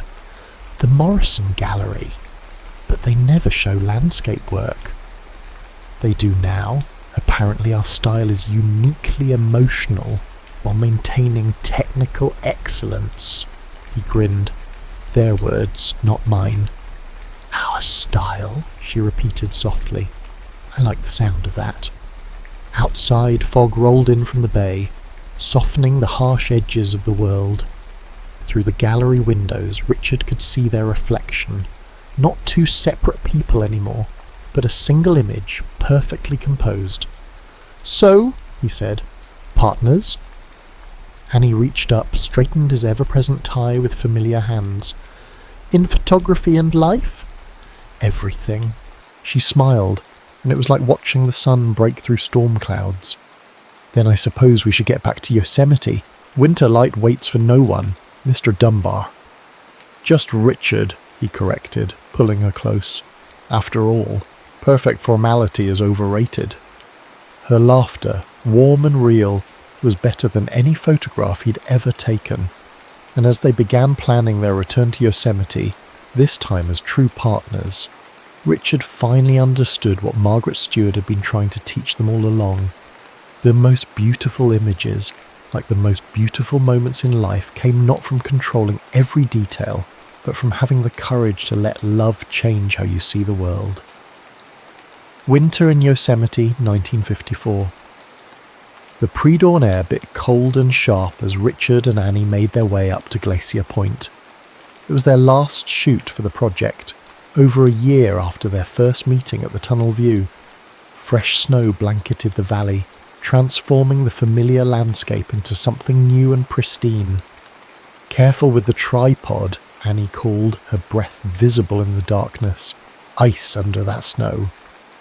Richard smiled, remembering how she'd corrected his composition that first morning. Now they moved in perfect sync, setting up their equipment with the ease of long practice. His Graflex and her Deerdorf stood side by side, their wooden bodies gleaming in the starlight. Margaret wrote about this view in winter, Annie said, checking her light meter. About how the snow makes everything quiet, like the whole world is holding its breath. Richard paused in his preparations, watching her work. The past 3 months had transformed them both. After their reconciliation in Monterey, they'd approached the winter series as true partners, each bringing their own vision while strengthening the other's. The results had exceeded even their highest hopes. "You're staring," she said without looking up from her camera. "I'm composing." Now she did look up, smiling. "And what do you see?" "Everything that matters." The eastern sky began to lighten, painting Half Dome in subtle shades of purple and gold. They worked in comfortable silence, each finding their own angle on the emerging day. When the sun finally crested the horizon, they were ready. Richard watched Annie as she worked, marvelling at how she seemed to dance with her camera, responding to each shift of light with intuitive grace. Her technical skills had always been excellent, but now there was something more, a confidence, a joy that transformed mere expertise into artistry. "Got it," she breathed, stepping back from her camera. "Want to see?" He moved to study her ground glass, their shoulders touching naturally. The composition was extraordinary. Half Dome emerging from dawn shadows, the fresh snow creating patterns of light and dark that spoke of renewal, of beginnings. "Perfect," he said softly. "No." She turned to face him, her eyes bright in the growing light. "Not perfect. True." He understood then what he needed to do. Reaching into his camera bag, he withdrew a small package wrapped in dark cloth. "I have something for you. An early wedding gift. Richard, open it." Inside was a photograph he'd taken the day after their engagement, printed and mounted with meticulous care. It showed Annie at work, her face lit by winter sunshine as she adjusted her camera. But it wasn't just a portrait. It was a love letter in silver and light, showing her exactly as he saw her. Brilliant, passionate, absolutely essential to his world. She breathed, touching the print gently. "You've never shown me your portraits before." "I've never taken one that mattered this much." He took her hand, marvelling at how perfectly it fit in his. "I spent so many years trying to capture technical perfection that I forgot what Margaret knew all along, that the most beautiful photographs come from loving what you see." Annie's eyes filled with tears, but she was smiling. "And what do you see now?" "My future. My partner. The woman who taught me that real art, like real love, isn't about control. It's about trust." She reached up to brush snow from his collar, her touch lingering. "Speaking of trust, I have something to show you too." From her own bag, she produced a small envelope. Inside was a letter from the Morrison Gallery. Richard read it quickly, his eyes widening. "They want to represent us, permanently." As partners, her voice was soft but certain. "They want the Yosemite series first, but after that, they're interested in everything we want to create together. No restrictions, no limits on subject matter. Just us, seeing the world our way." Richard pulled her close, surprising them both with a kiss that tasted of snow and possibility. When they parted, the sun had fully risen, turning the valley into a wonderland of crystal and light. "We should start heading back home soon," Annie said eventually. "The reception's tomorrow at 2 and I still need to finish mounting the final prints for the exhibition." "Let me help with that," she laughed. "You?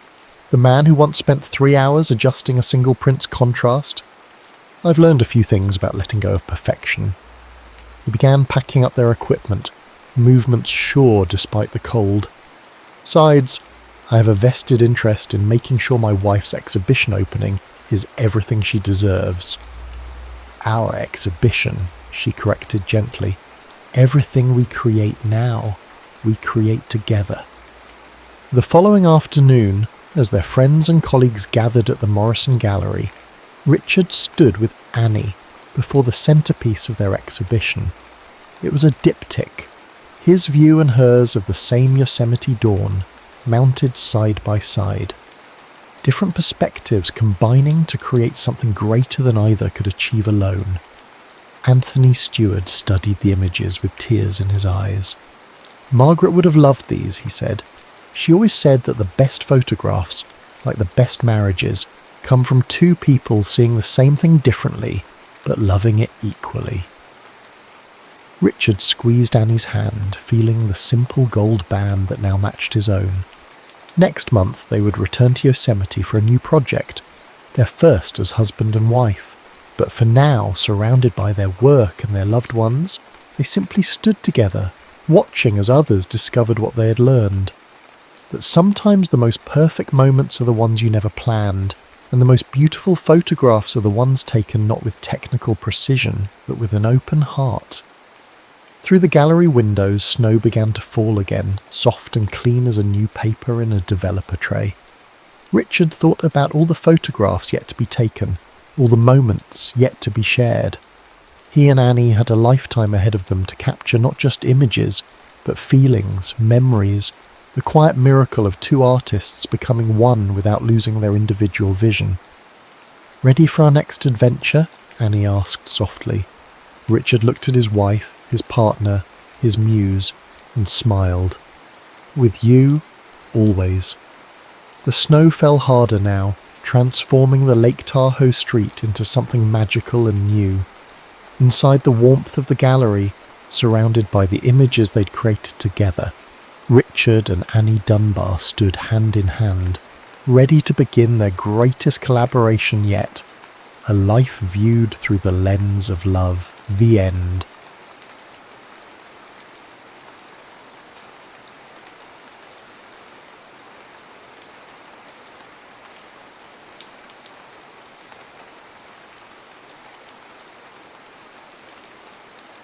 Summer of 1945, and Paris is attempting to breathe again after years of occupation. The euphoria of liberation still flickers in the cafes, where croissants and stale cigarettes mix with hopeful talk of reconstruction. Yet behind the laughter lie shadows, badges of grief pinned to the hearts of those who lost too much. Dorothy Laurent stood by the window of a cramped relief hospital, gazing out at the city she loved. The grand boulevards, once so full of life, bore bullet holes and scorched facades. For a moment, she remembered being a child, running hand in hand with her mother to buy Haventaire from the flower stalls. Now that memory haunted her more than comforted her. Her mother and father had been taken by the Gestapo 2 years ago. She never saw them again. Officially, Dorothy was a French Red Cross nurse, assigned to the immediate care of wounded soldiers and civilians. In reality, her work went well beyond bandaging limbs. She'd grown adept at offering a shoulder to cry on, forging documents to help displaced children, and even coordinating supply lines with the Allied forces. Hers was a daily routine of heartbreak and fleeting hope. Each night, she trudged back to her small rented room near Rue de la Verrerie, bone-tired and emotionally spent. Sleep brought nightmares of black-uniformed men banging at her door, taking her family away while she stood frozen, powerless. Even the sound of distant footsteps could jolt her awake, heart pounding. One afternoon, as she was administering morphine to a burn victim, her supervisor, Isabelle Fournier, a woman in her 50s with kind eyes and wiry greying hair, entered with the news. The Red Cross was sending a contingent to Berlin to aid in the massive relief effort there. Dorothy's name was on the roster. "Dorothy," Isabel said, stepping closer so as not to disturb the patient. "They have requested nurses who speak German or English fluently. You fit the requirement." Dorothy felt a swell of apprehension, Going to Germany, enemy territory, felt unthinkable. Even now that the war was officially over, old resentments didn't simply vanish. But she also felt a strange sense of duty, the nurse in her overshadowing the hatred that simmered in her heart. "Is this an order?" she asked, lips taut. "A request," Isabel clarified gently. "If you refuse, we'll find someone else. Just know that your skills will be invaluable there." Dorothy nodded, her mind slipping back to images of the bombed-out photographs of Berlin she had seen in the newspapers. The city had been reduced to rubble, hollow-eyed survivors picking through what was left. She couldn't turn away. She simply pressed a hand against her chest, where the memory of her lost family lay, and resolved to do her duty, no matter how difficult. 2 weeks later, Dorothy found herself aboard a military transport plane bound for the battered German capital. The Allies were already dividing the city into sectors: American, British, French, and Soviet. And tension crackled in the air like static electricity. When Dorothy first set foot on Berlin's fractured streets, she felt an immediate unease. Here, in the domain of the enemy, every corner seemed to hold silent watchers. In truth, the Berliners looked just as haunted as any Parisian she had seen. Some wore rags, children scurried through bombed-out buildings searching for scraps of food. The stench of decay and damp concrete coiled in the humid summer air. At the makeshift French relief station, she learned there was a desperate shortage of medical staff. People were dying from infected wounds, starvation, or simply from the aftershock of living through the bombings. If Paris felt wounded, Berlin felt on the verge of total collapse. Meanwhile, in the Soviet sector, rumours floated that ex-Nazi officials were escaping in the chaos or blending in with refugees.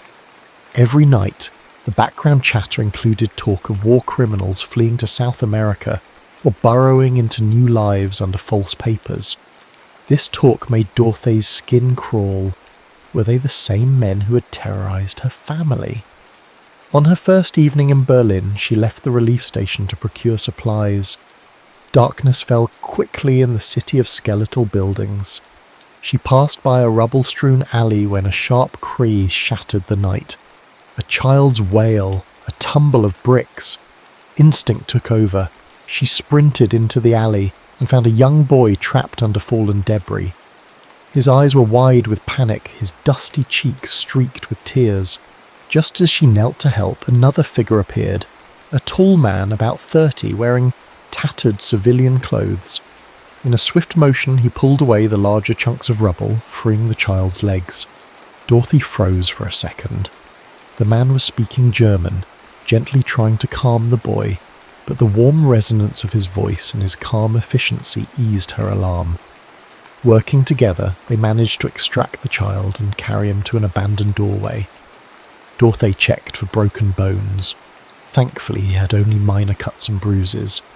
She rummaged through her nurse's bag for disinfectant while the German man tried to soothe the trembling boy. "Thank you," she said quietly, once the child's sobs lessened. The man looked up, surprise lighting his features, as though he hadn't expected a French nurse to thank him. In that moment, Dorothy noticed something about him. Maybe it was the sadness in his grey eyes, or the gentle way he cradled the boy. He didn't resemble the soldiers of her nightmares. "It's nothing," he replied in German-accented French. "Anybody would have done the same." The words hung in the heavy air, resonating more than he likely intended.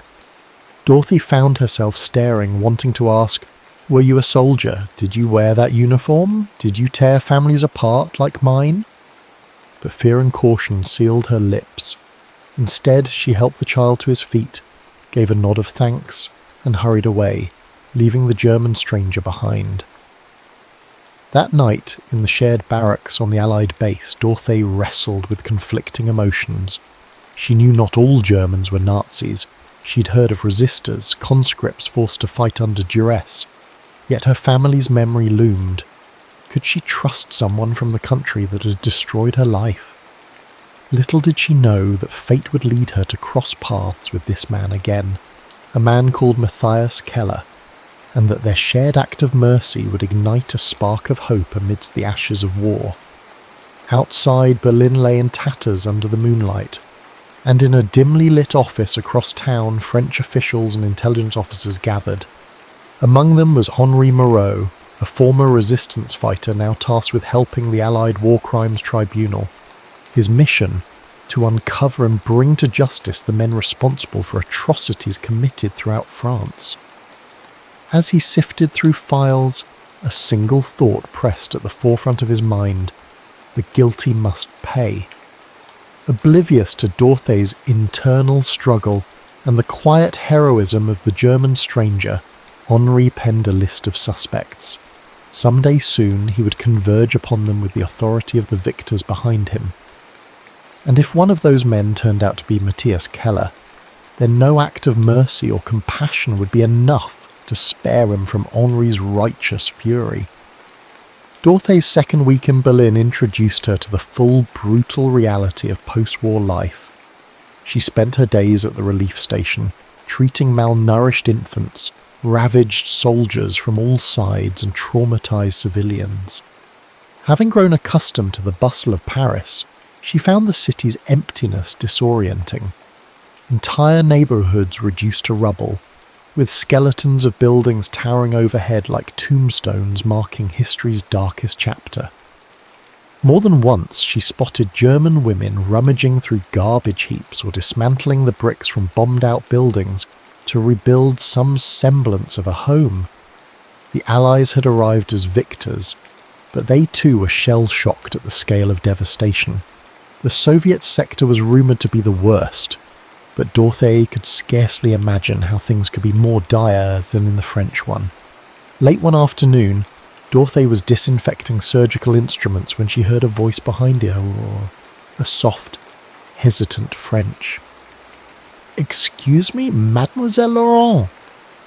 She turned to see a man with broad shoulders, hair that was once neatly trimmed, but now hung ragged around his forehead. His coat was threadbare, shoes caked in the city's omnipresent dust. Yet despite the shabby attire, he stood with a quiet dignity. Dorothée recognised him, the stranger from the alley, the one who had saved that little boy. Matthias began, clasping his hands. "I heard you needed volunteers to help clear rubble and transport supplies." His accent curled around certain words in a way that told her he was not French by birth. "I'm fluent in French and English. Perhaps I can be of use?" Dorothée felt her stomach twist, recalling her immediate distrust of him. But the relief station was desperately short-staffed. Every capable pair of hands mattered. She pointed to a crate of medical supplies. "If you're sincere, you can start by hauling that to the storeroom. Then we'll see." Matthias nodded, stepping forward without a word of complaint. He lifted the heavy crate, his muscles straining against the torn fabric of his coat, and carried it away. Dorothée fought a small pang of guilt at her curt response, but caution still ruled her heart. Over the following days, Matthias proved to be an indispensable asset. He coordinated with the local German populace to barter for fresh vegetables, or scrounge up old mattresses for patients who couldn't sleep on cots. He guided Allied trucks through the labyrinth of collapsed streets, smoothing tensions when language barriers threatened to cause misunderstandings. For a man with such a sorrowful air, he seemed dedicated to the cause of helping others. His presence caught the eye of Henri Moreau, who arrived in Berlin a month into Dorothèe's assignment. Henri, once a lanky young resistance fighter, now wore a tailored suit that betrayed his new role in the Allied War Crimes Tribunal. His left arm bore a long scar, evidence of a Gestapo interrogation that nearly killed him. Dorothée had once been engaged to Henri back when the war was still a distant storm. Their relationship had been as passionate as any young romance, but the war had changed them both in ways they never fully acknowledged. When Henri learned Dorothée was in Berlin, he rushed to see her. He found her in the relief station's makeshift pharmacy, sorting out scarce antibiotics. She looked up to see him standing in the doorway, a half smile on his face, as though hoping time hadn't placed too much distance between them. "Dorte," he greeted softly, stepping forward to embrace her. She stiffened, remembering their last bitter parting in Paris, but she allowed the embrace, feeling an odd mixture of warmth and apprehension. Henri expressed polite interest in her work, then asked about the situation with suspected war criminals. "We believe many are hiding in plain sight," he said. "The Russians are taking some for their own purposes. The Americans are rounding up who they can. I'm here to ensure France's interests are not overlooked." Dorothy nodded, careful not to reveal too much about her own complicated feelings. She mentioned the many displaced civilians, the orphans, the scars that ran deeper than any building's rubble.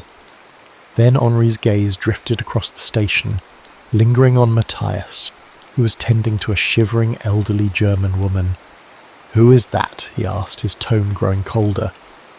"A volunteer," Dorte replied. "He's been helping with logistics and translations." Henri narrowed his eyes. "I see." The look he gave Matthias was not openly hostile, but Dorte recognized the suspicion behind it. Henri, after all, believed every German had at least some guilt to expunge. That evening, Dorothy found Matthias standing outside the relief station, quietly gazing at the broken skyline. The setting sun cast a burnt orange glow over the city, illuminating the jagged outlines of collapsed structures. She studied his profile, the firm line of his jaw, the perpetual sadness in his eyes. "Matthias," she began, surprising herself by using his name. "I never properly thanked you for helping that child, or for all you've done since." He shrugged, hands shoved into his coat pockets. "It's nothing. I'm trying to—" He paused, searching for the right words. "Trying to be useful." "Were you in the war?" Dorothy ventured, a question she'd been holding back. He exhaled, the evening wind ruffling his unkempt hair. "I was conscripted. I had no choice, or so I told myself. His voice trailed off. Perhaps it was too soon to share everything. Dorothy felt the sting of memory. Her father had also believed he had no choice when the Gestapo demanded loyalty. Choices in wartime were rarely simple. "I see," she murmured. "Do you have a family?" "They're gone," he replied flatly. "All of them." A cold hush fell between them as the last rays of sunlight faded. Dorothy wanted to ask more, but something in Matthias's tone warned her to tread carefully. They stood side by side, silent witnesses to the city's heartbreak. And in that silence, Dorothy realized she felt more empathy than hate, a flicker of understanding for a man who seemed as broken by war as she was. The next day, a wave of pneumonia cases swept through the station. Between the poor hygiene, lack of proper nutrition, and cramped shelters, disease spread swiftly. Medical supplies were low, and the single doctor present worked around the clock. Dorothy, exhausted, collapsed from fever one evening. It was Matthias who discovered her shivering in a corner of the pharmacy. Without hesitation, he gathered her into his arms and placed her on a cot. Over the next several days, he tended to her as best he could, cooling her forehead with damp cloths, feeding her spoonfuls of broth from the limited rations. He even convinced a British medic to spare some precious antibiotics for her. When Dorothy finally opened her eyes, sweaty hair plastered to her brow, Matthias was there, concern etched on his face. "Thank God," he breathed, relief colouring his voice. "You stayed with me?" she croaked, throat raw from fever. He nodded. "I did." In that moment she saw him not as the enemy or even a suspicious volunteer, but as a human being holding on to compassion in a world that had tried to crush it. Unaware that Henri was watching from a distance, Dorothy felt something shift inside her, a fragile sense of trust, a crack in the fortress of her resentment. A few days after Dorothy's recovery, the relief station busied itself with a delicate mission, shepherding a group of orphaned children to a safer temporary home outside Berlin. The conditions in the city were far too dangerous. Threats included collapsing buildings, leftover minefields, and a rampant black market that preyed on the most vulnerable. Dorothy, still weakened but resolute, coordinated with a British relief convoy. They had only 2 trucks and limited security, but it was all they could manage. Matthias volunteered to drive one of the trucks, expertly manoeuvring around the rutted roads. The children clung to one another, wide-eyed and silent. Dorothy's heart bled for them. She handed out small snacks, biscuits, dried apples. Their gratitude was heartbreaking. These were kids who had learned to expect almost nothing from the world. They made it out of the city's western edge past checkpoint after checkpoint. Soviet soldiers eyed them suspiciously, but the British captain's official documents convinced them to let the convoy pass. It was dusk when they arrived at a battered countryside estate that had been converted into a temporary shelter.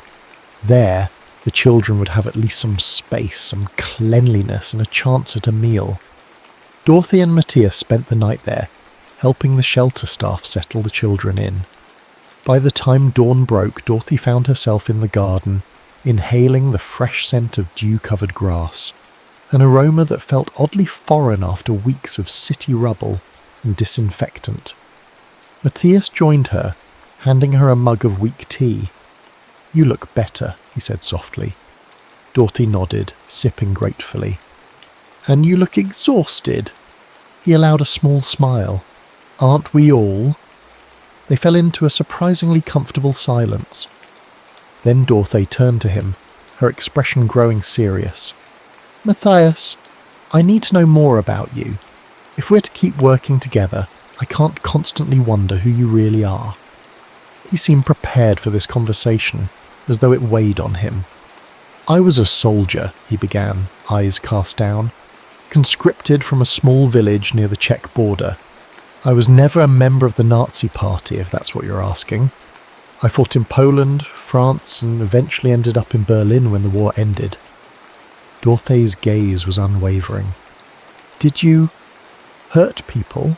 I mean, how involved were you?" Matthias's voice trembled with the memory.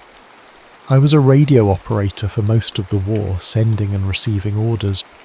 But in the final months, we were all forced to fight on the front lines.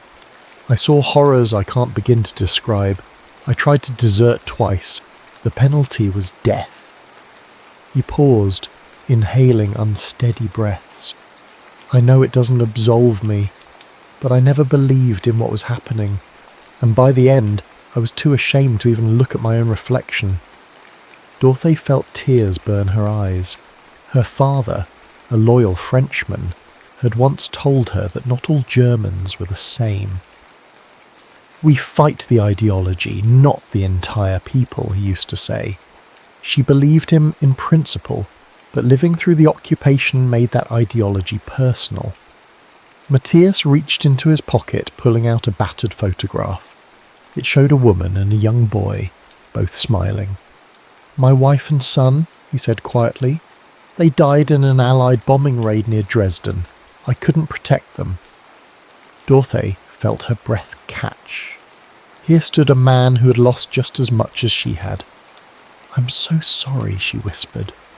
He looked at her with a question in his eyes, as if wondering if she might ever see him as more than the sum of his uniform. She swallowed hard, uncertain how to respond. Back in Berlin, unbeknownst to them, Henri Moreau had begun his investigation in earnest. He'd received a tip about Johann Wies, a former German officer rumoured to be orchestrating escape routes for Nazi war criminals. The intelligence suggested that Weiss had an old connection to a radio operator named Matthias Keller.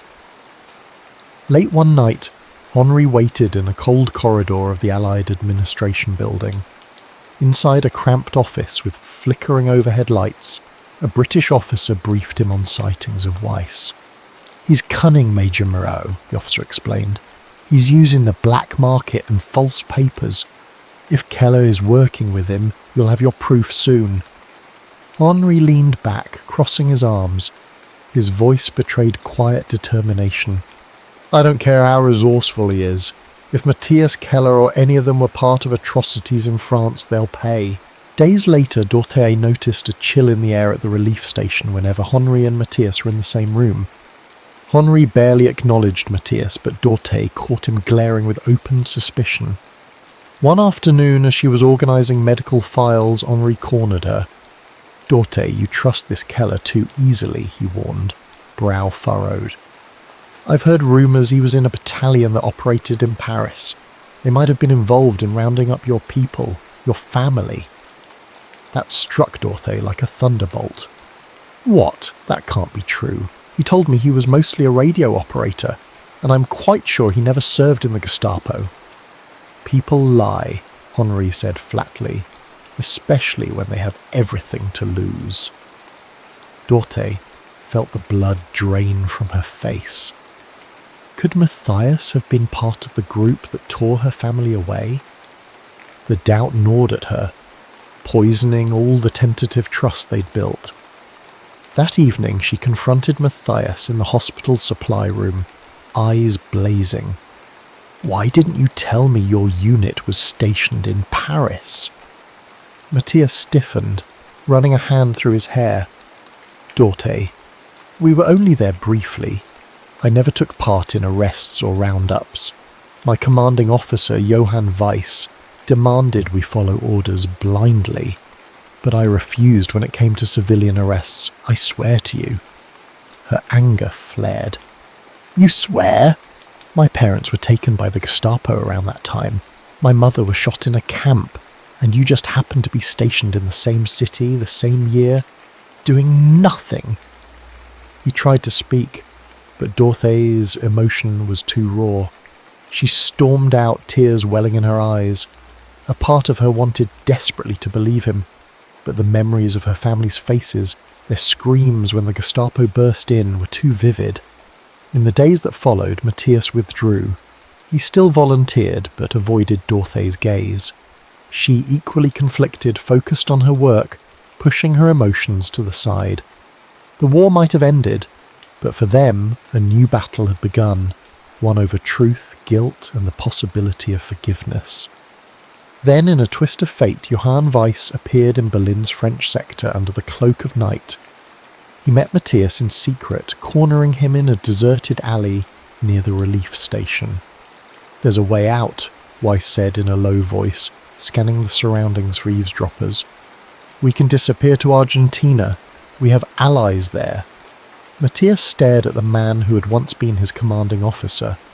Weiss's eyes held no remorse, only cunning.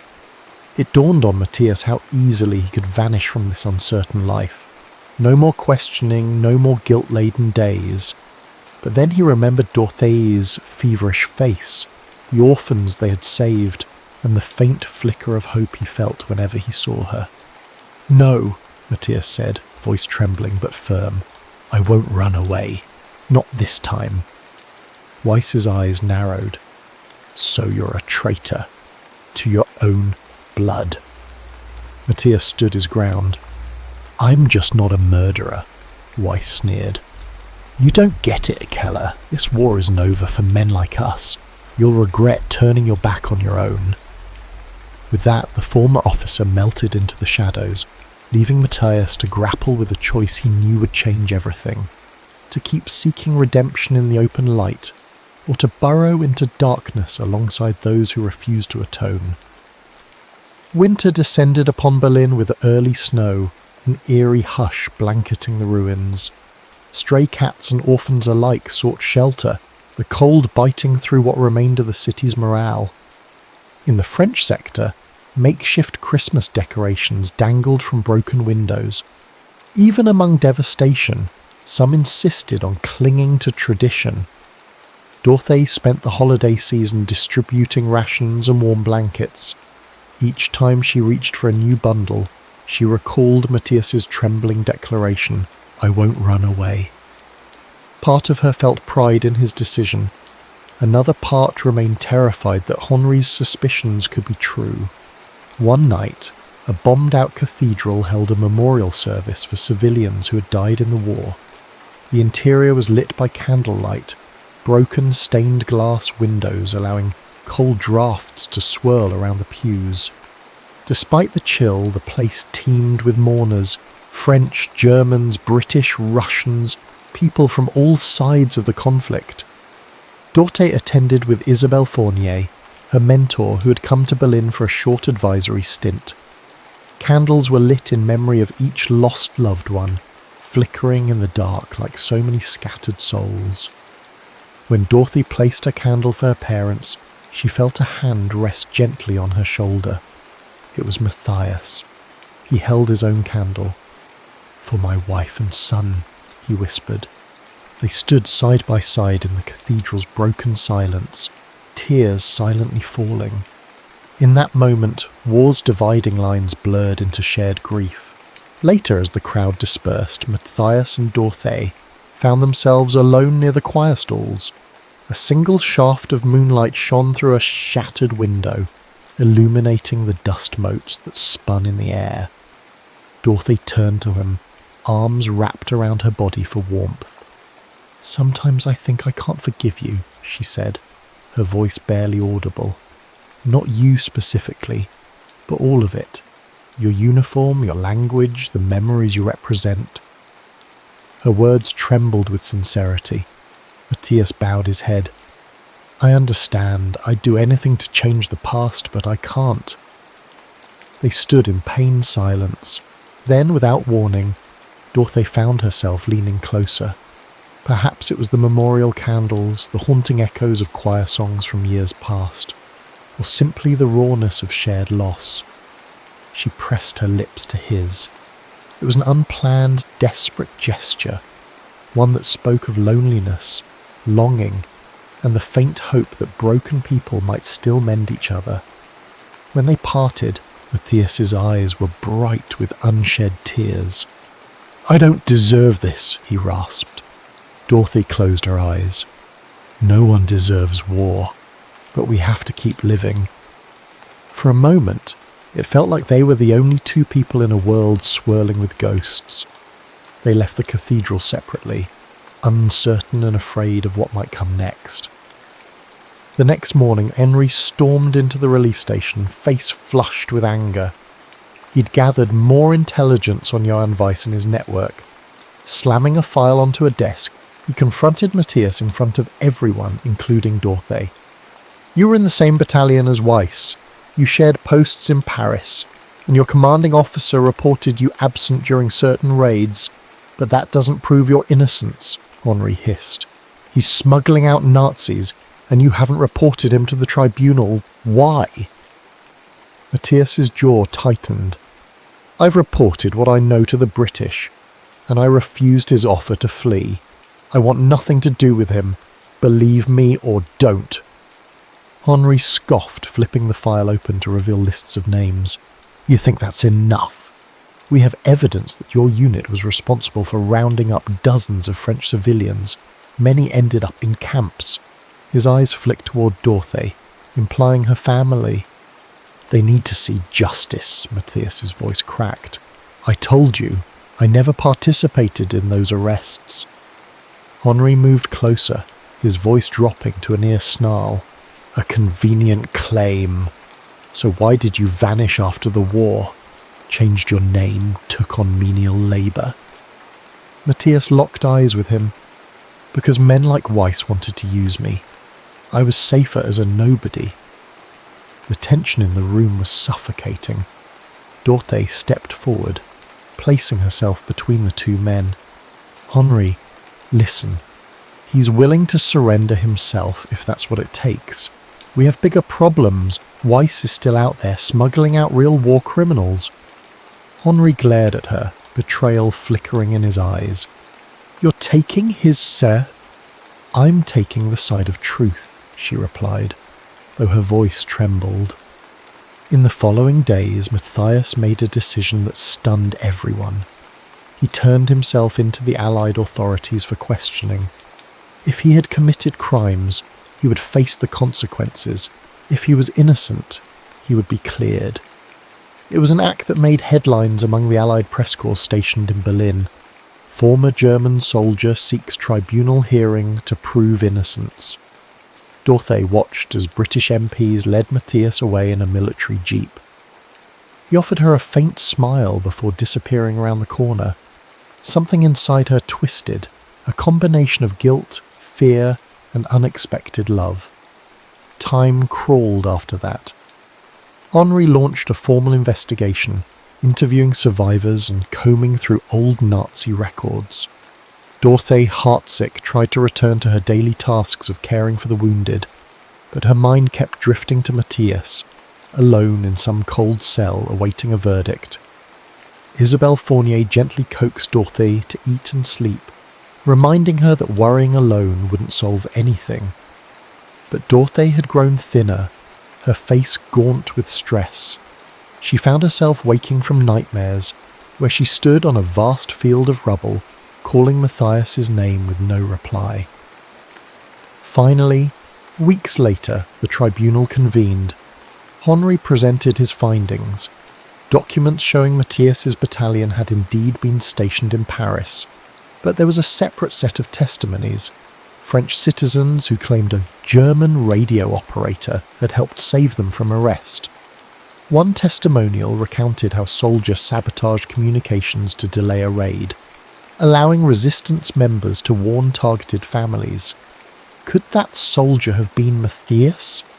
Henri, faced with contradictory evidence, had to concede that the new testimonies painted a nuanced picture. Meanwhile, a British intelligence officer testified that Matthias had previously provided valuable leads on several ex-SS men trying to escape. During the hearing, Dorothy waited outside, pacing the hallway. At last, the door opened. A weary Henri emerged, his expression hard to read. He told Dorothy the tribunal found insufficient grounds to charge Matthias with war crimes. Any questionable actions were overshadowed by evidence that he'd actively resisted certain orders. When Matthias finally stepped out, he looked drained yet strangely at peace. Dorothy rushed to him, ignoring the stares of curious onlookers. She wrapped her arms around him, tears streaming. For a moment, they were simply two people who had survived unimaginable hardship and found each other in the aftermath.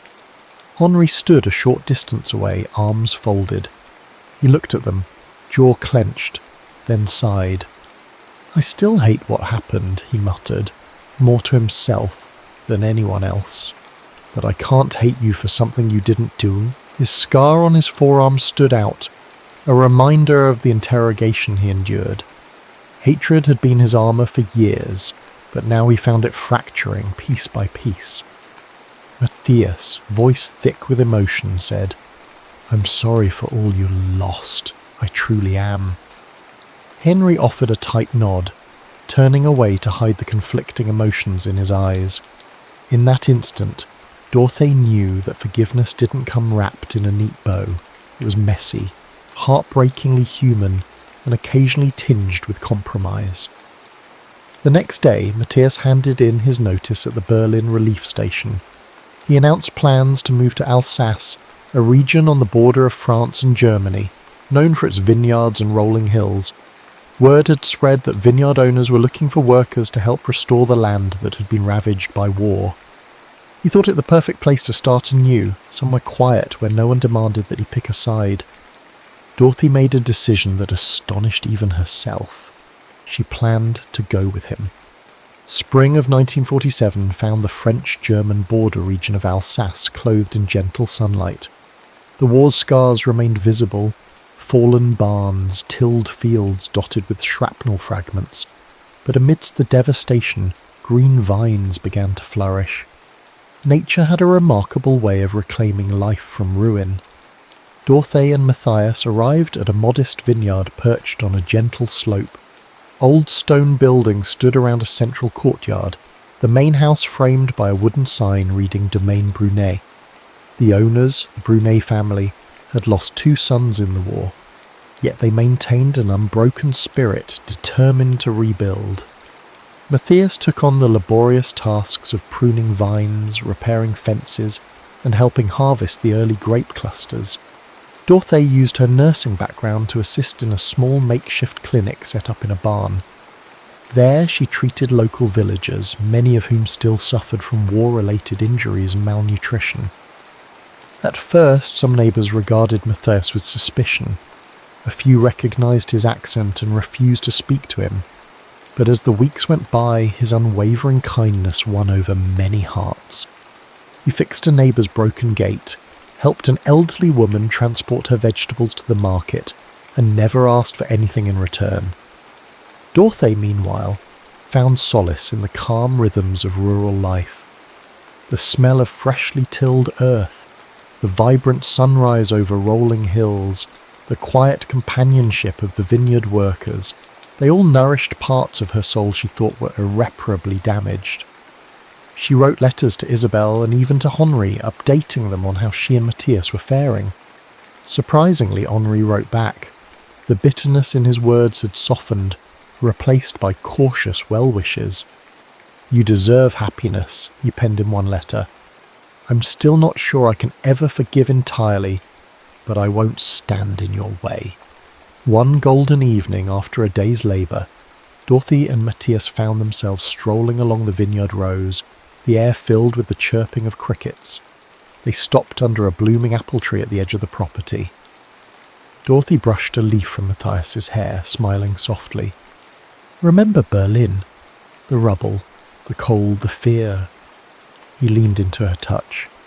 "I remember you standing with a lantern in that relief station, refusing to give up on anyone." She paused, heart full of unspoken words. There was a question lingering between them, one neither dared voice, but both felt pressing in the hush of twilight. "Where do we go from here?" she finally asked. Matthias gently took her hand. "Forward," he whispered. And in that moment the simplest answer carried the greatest meaning. A few months later, in a modest ceremony attended by local villagers and a handful of old friends, Dorothy and Matthias were married under that same apple tree. Isabel came, shedding tears of joy and handing out crocheted favours she'd made herself. Even Henri arrived, standing near the back, a complicated but genuine smile on his face as he witnessed the vows. It wasn't a grand wedding, there were no sparkling gowns or lavish feasts, but it was theirs, woven from quiet perseverance and fragile hope. As the local priest pronounced them husband and wife, birds scattered from the nearby branches, soaring into the clear Alsatian sky. Dorothy looked into Matthias's eyes that held loss, regret, and a fierce determination to make the future better than the past. She felt a surge of gratitude. They had been enemies once, if only by circumstance. Now they stood together in the aftermath of history's darkest chapter, forging something new. That evening a soft breeze rustled the vines. Lanterns glowed around wooden tables set with simple food, freshly baked bread, local cheese and small cups of wine from the vineyard. Laughter filled the courtyard as the small group of attendees shared stories. Isabel offered a toast, her voice cracking with emotion. "To healing," she said, raising her glass. "To courage in the face of the unthinkable, and to love which finds us even in the ashes." Dorothy and Matthias clinked glasses with each other, their hands brushing, warmth radiating from their shared gaze. For the first time in years, Dorothy felt something like peace. She remembered the words her father once said, "The future belongs to those who plant seeds of kindness today." She hoped, with all her heart, that was true. Late summer, or the vineyard thrived under the sun, and Dorothy and Matthias were knee-deep in crates of grapes, preparing for a harvest that promised a decent vintage. Despite the spectres of war that still haunted the region, lost loved ones, burned farmhouses, fields littered with stray mines, life pressed on, unrelenting in its forward march. Dorothy set aside her nurse's kit, now used mostly for small injuries like scrapes or twisted ankles. She had started a tiny children's clinic in the village, offering basic health checks. The orphans they'd once helped in Berlin sent letters from time to time, some having found adoptive families in Britain, others returning to what was left of their German hometowns. Matthias's days were spent learning the intricacies of vineyard management. Soil pH levels, pruning techniques, pest control. He relished the honest labour, each drop of sweat another step away from his old life of violence and forced compliance. They still had nightmares. There were nights Dorothy woke, tears staining her pillow, having dreamed of her mother's final hours. Matthias sometimes jolted up, certain he heard the thunder of bombs or the snap of a commanding officer's boots. But these dark moments no longer dominated their lives. They served as reminders, cautionary tales of what humanity must never repeat. One afternoon Henri visited. He arrived unannounced, bearing a small trunk of supplies for the village clinic. Bandages, painkillers, even some penicillin. Dorothy hugged him, grateful for his gesture. They walked through the vineyard rows, discussing the War Crimes Tribunal's ongoing trials. It's a slow process, Henri admitted. Tracking down those who fled, dealing with legal technicalities, but we've brought some of the worst offenders to justice. His gaze drifted over the neatly ordered vines. I see you've made quite the home here. Matthias approached, offering Henri a respectful nod. The tension that once simmered between them had lessened into a cautious camaraderie. Henri gestured at the vines. A good harvest, I hear. Matthias smiled softly. We hope so. There was a brief pause, then Henri extended his hand to Matthias. It was a gesture of closure, perhaps even acceptance. Matthias shook it, neither man speaking. Dorothy felt tears prick her eyes. It was a small miracle of human decency. That evening, after Henri departed, Dorothy stood with Matthias on the veranda of the farmhouse they now called home. The sun dipped below the horizon, turning the sky a canvas of pink and gold.